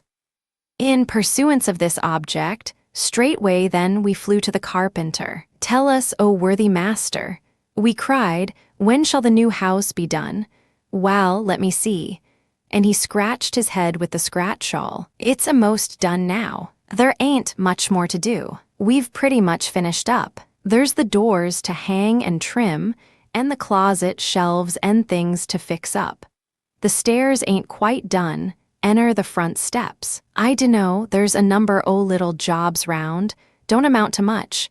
Coal bin, thresholds, and one or two things you want to change. Take 3 or 4 days, I guess, if the plumbers and furnace folks get out of the way. Week, Meb. You think, then, by a week from next Saturday, today is Thursday morning, you will have everything cleared up. Oh yes, easy. Alas, ingratitude is not confined to republics. We thought it a most kind and judicious thing to grant 9 days, when but 3 or 4, 6 at the most, had been asked. Worldly wisdom would have said, no, sir, 3 days you can't have, it must all be done tomorrow night. But we are not worldly wise. Innocent, confiding, and rejoicing, we went our way to the plumber. So good plumber, quoth we, how long will it take you to complete the work you have begun so well? How long? 'Twon't take no time. Just as soon as the copper comes for the tank, I shall finish it all up. There ain't much of it anyhow, it's all done but that. And when is the aforesaid copper coming? When is't a-coming? Any time. Shouldn't be surprised if 'twas here now. You can finish it then surely within a week. Within a week, I think likely. The last remark backed up by such a smile as made further question impossible. Once more we pursued our investigating tour, saying to the prompt proprietor of the centrifugal stove store, is that new furnace that is to make June of January, that never does what it ought not to do or leaves undone what ought to be done. That asks a mere handful of coal every 24 hours and runs itself, ready for its trial trip. It is, sir, registers all set and, well, no, the registers can't be set till everything else is out of the way. Ah, yes, of course, but tea won't take long to do that. They shall all be set in the twinkling of an eye at a moment's notice. And now, it only remained to hie away to the painter. So we hied and hailed him. Tell us, O man of many hues, how much time will you need to paint and stain and grizzle and grain and tint and stripe and fill and shellac and oil and rub and scrub and cut and draw and putty and sandpaper and size and distemper and border, and otherwise exalt and glorify the walls and woodwork of our house, after the other workmen are through, making allowance for what you have already done and will be able to do while they are still at work? I tell you what it is, Mr. Architect, it shall be done just as soon as possible. The fact is, we've got the heft of it done now. We shall follow the carpenters up sharp and get through almost as soon as they do. Outwardly serene, but smiling triumphantly within, we went to our daily roast beef, and in the sweet simplicity of a blissful ignorance and a clear conscience, assured our patient hostess that the dog days and her unworthy guests should go out together. Yet we never told a lie or willfully deceived any man, much less a woman. But we anticipate, at the close of the third day, we essayed to examine progress at the new house. As we approached, a dim and doubtful but wondrous pleasant anticipation took possession of our fancy. What if it should indeed be finished? The carpenter had suggested 3 or 4 days. 3 had already passed. The painter was to get through almost as soon. The plumber would surely be out of the way, and there would be only the furnace registers. It was, perhaps, too good to be true, and we lingered to give the notion time to grow. Opening the door at last, we received something the same shock the traveler feels when he encounters a guidepost telling him the next town is half a mile farther on than it was 3 miles back. But we've not lived 40 years without learning to bury our might-have-beens with outward composure. Whatever the internal commotion, we remembered there was still a week, and resolved to keep a sharp lookout that no time was wasted. An idle resolution, for the workmen were as anxious to get through as we were to have them. Faithful industry and attention we may demand, haste we have no right to ask. But our men actually hurried. We were instant in season and out of season, and can testify, with both hands in our empty pockets, that there was not an hour wasted. Yet our full-blown hopes fell, as the roses fall, leaf by leaf.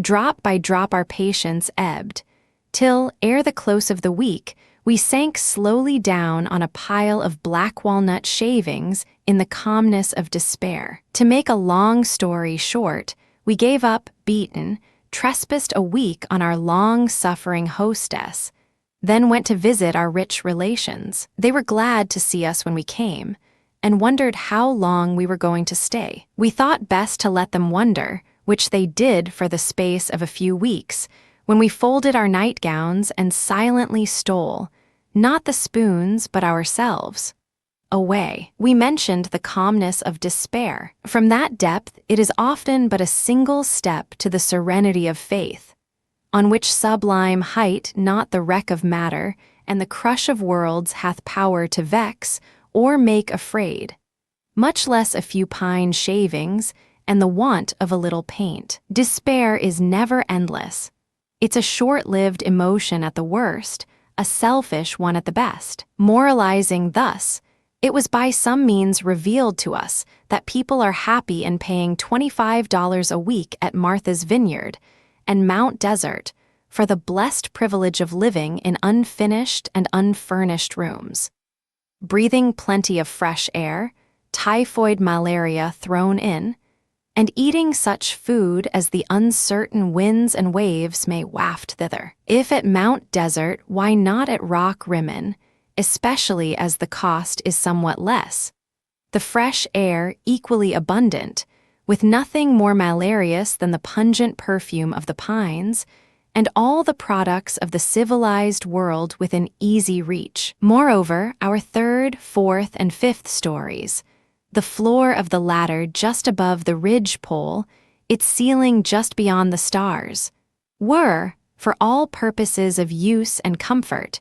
ready for occupation. So we entered, hung up our hats, and told the busy builders we had come to stay, which we have done, and now it's the 1st of October. The leaves are falling, the rooks are calling, the crickets are crawling, and the katydids are, well, squalling. There's a workbench bigger than Noah's Ark in the drawing room, another in the library, next size larger, 5 tool chests in as many different rooms, 1,000 feet of lumber in the front hall, and 937 different colored paint pots in the guest room, more or less. We pry into cupboards and drawers with our fingernails.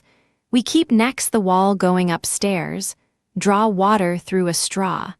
And to open doors, we thrust a square stick through a round hole and twist and turn till the stick breaks or the door opens. Generally, the stick breaks, but we are no longer desperate. The sound of the builder's axe and hammer mingles harmoniously with the rattling of dishes and the drumming of the piano. A profound peace possesses our souls, for nature's own infinite glory is around us, and we go from our castle in Spain to our cottage by the sea, from our house of active industry to our restful home in the New Jerusalem, with the opening and the closing of a door. We are not anxious or impatient, being well assured that steadfast industry will finally conquer and our house be finished as far as mortal house should be. Which leads us to remark just here that a man ought never to think his house is quite complete. He will not if he is wise and grows as long as he lives. Our present point is the inevitable delay in the outward finishing to which home building is especially subject. A difficulty familiar to all who have tried it, but which people cannot always get out of by jumping squarely into it as we have done. There are various reasons for it. A superficial view of building is one. The masons are scarcely noticed before the foundation walls are laid. The walls shoot up in a single day. The roof spreads its saving shelter as easily as though it were a huge umbrella. The windows open their eyes in newborn wonder. The chimneys breathe the blue breath of home life out into the world. The painter touches the clapboards with his magic wand, and with one accord, all men cry out, and especially all women, "Wal, I do declare, that air house goes up in a hurry, don't it? Guess there hain't much but green lumber gone into that. Folks'll be movin' in a few days. Catch me goin' into a house like that. I'd a good deal druther live in an old house than die in a new one." But, for some reason, the folks don't move in. Week after week passes without visible change till we hear no more of haste. But owner and neighbors grow impatient and can't for their lives see why that house wa'n't done weeks and weeks ago. In point of fact, when it appeared almost wholly built, it was hardly begun. The work thus far had been of the sort that can be quickly executed, much of it done by machinery. Even after the plastering is dry, the floors laid, the windows in, and perhaps the greater part of the interior woodwork in place, the actual labor of finishing is but fairly begun. Changes always cause delay more or less serious. Whoever makes alterations in his house builds 4 houses. There is the first doing it, which is one. Then there is the cussing and discussing, the hesitating and final deciding to make the change, equivalent, at least in time and nervous wear and tear, to the original work, which is 2.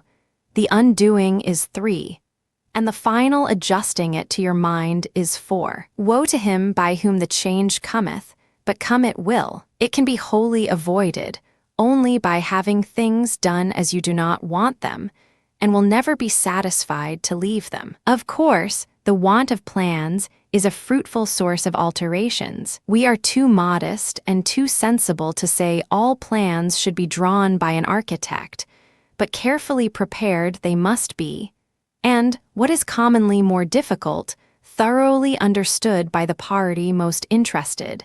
That is, the owner. Another reason why the lengthened sweetness of finishing is so long drawn out comes from the constant increase of modern improvements. Accessories deemed essential to the completeness of home comfort and convenience. Nowhere is the fertility of inventive genius more apparent than in these household appliances, to all of which the apostolic injunction applies: prove and hold fast the good. Hold fast and be grateful, for they are the world's best benefactors whose work makes happier homes. At the end,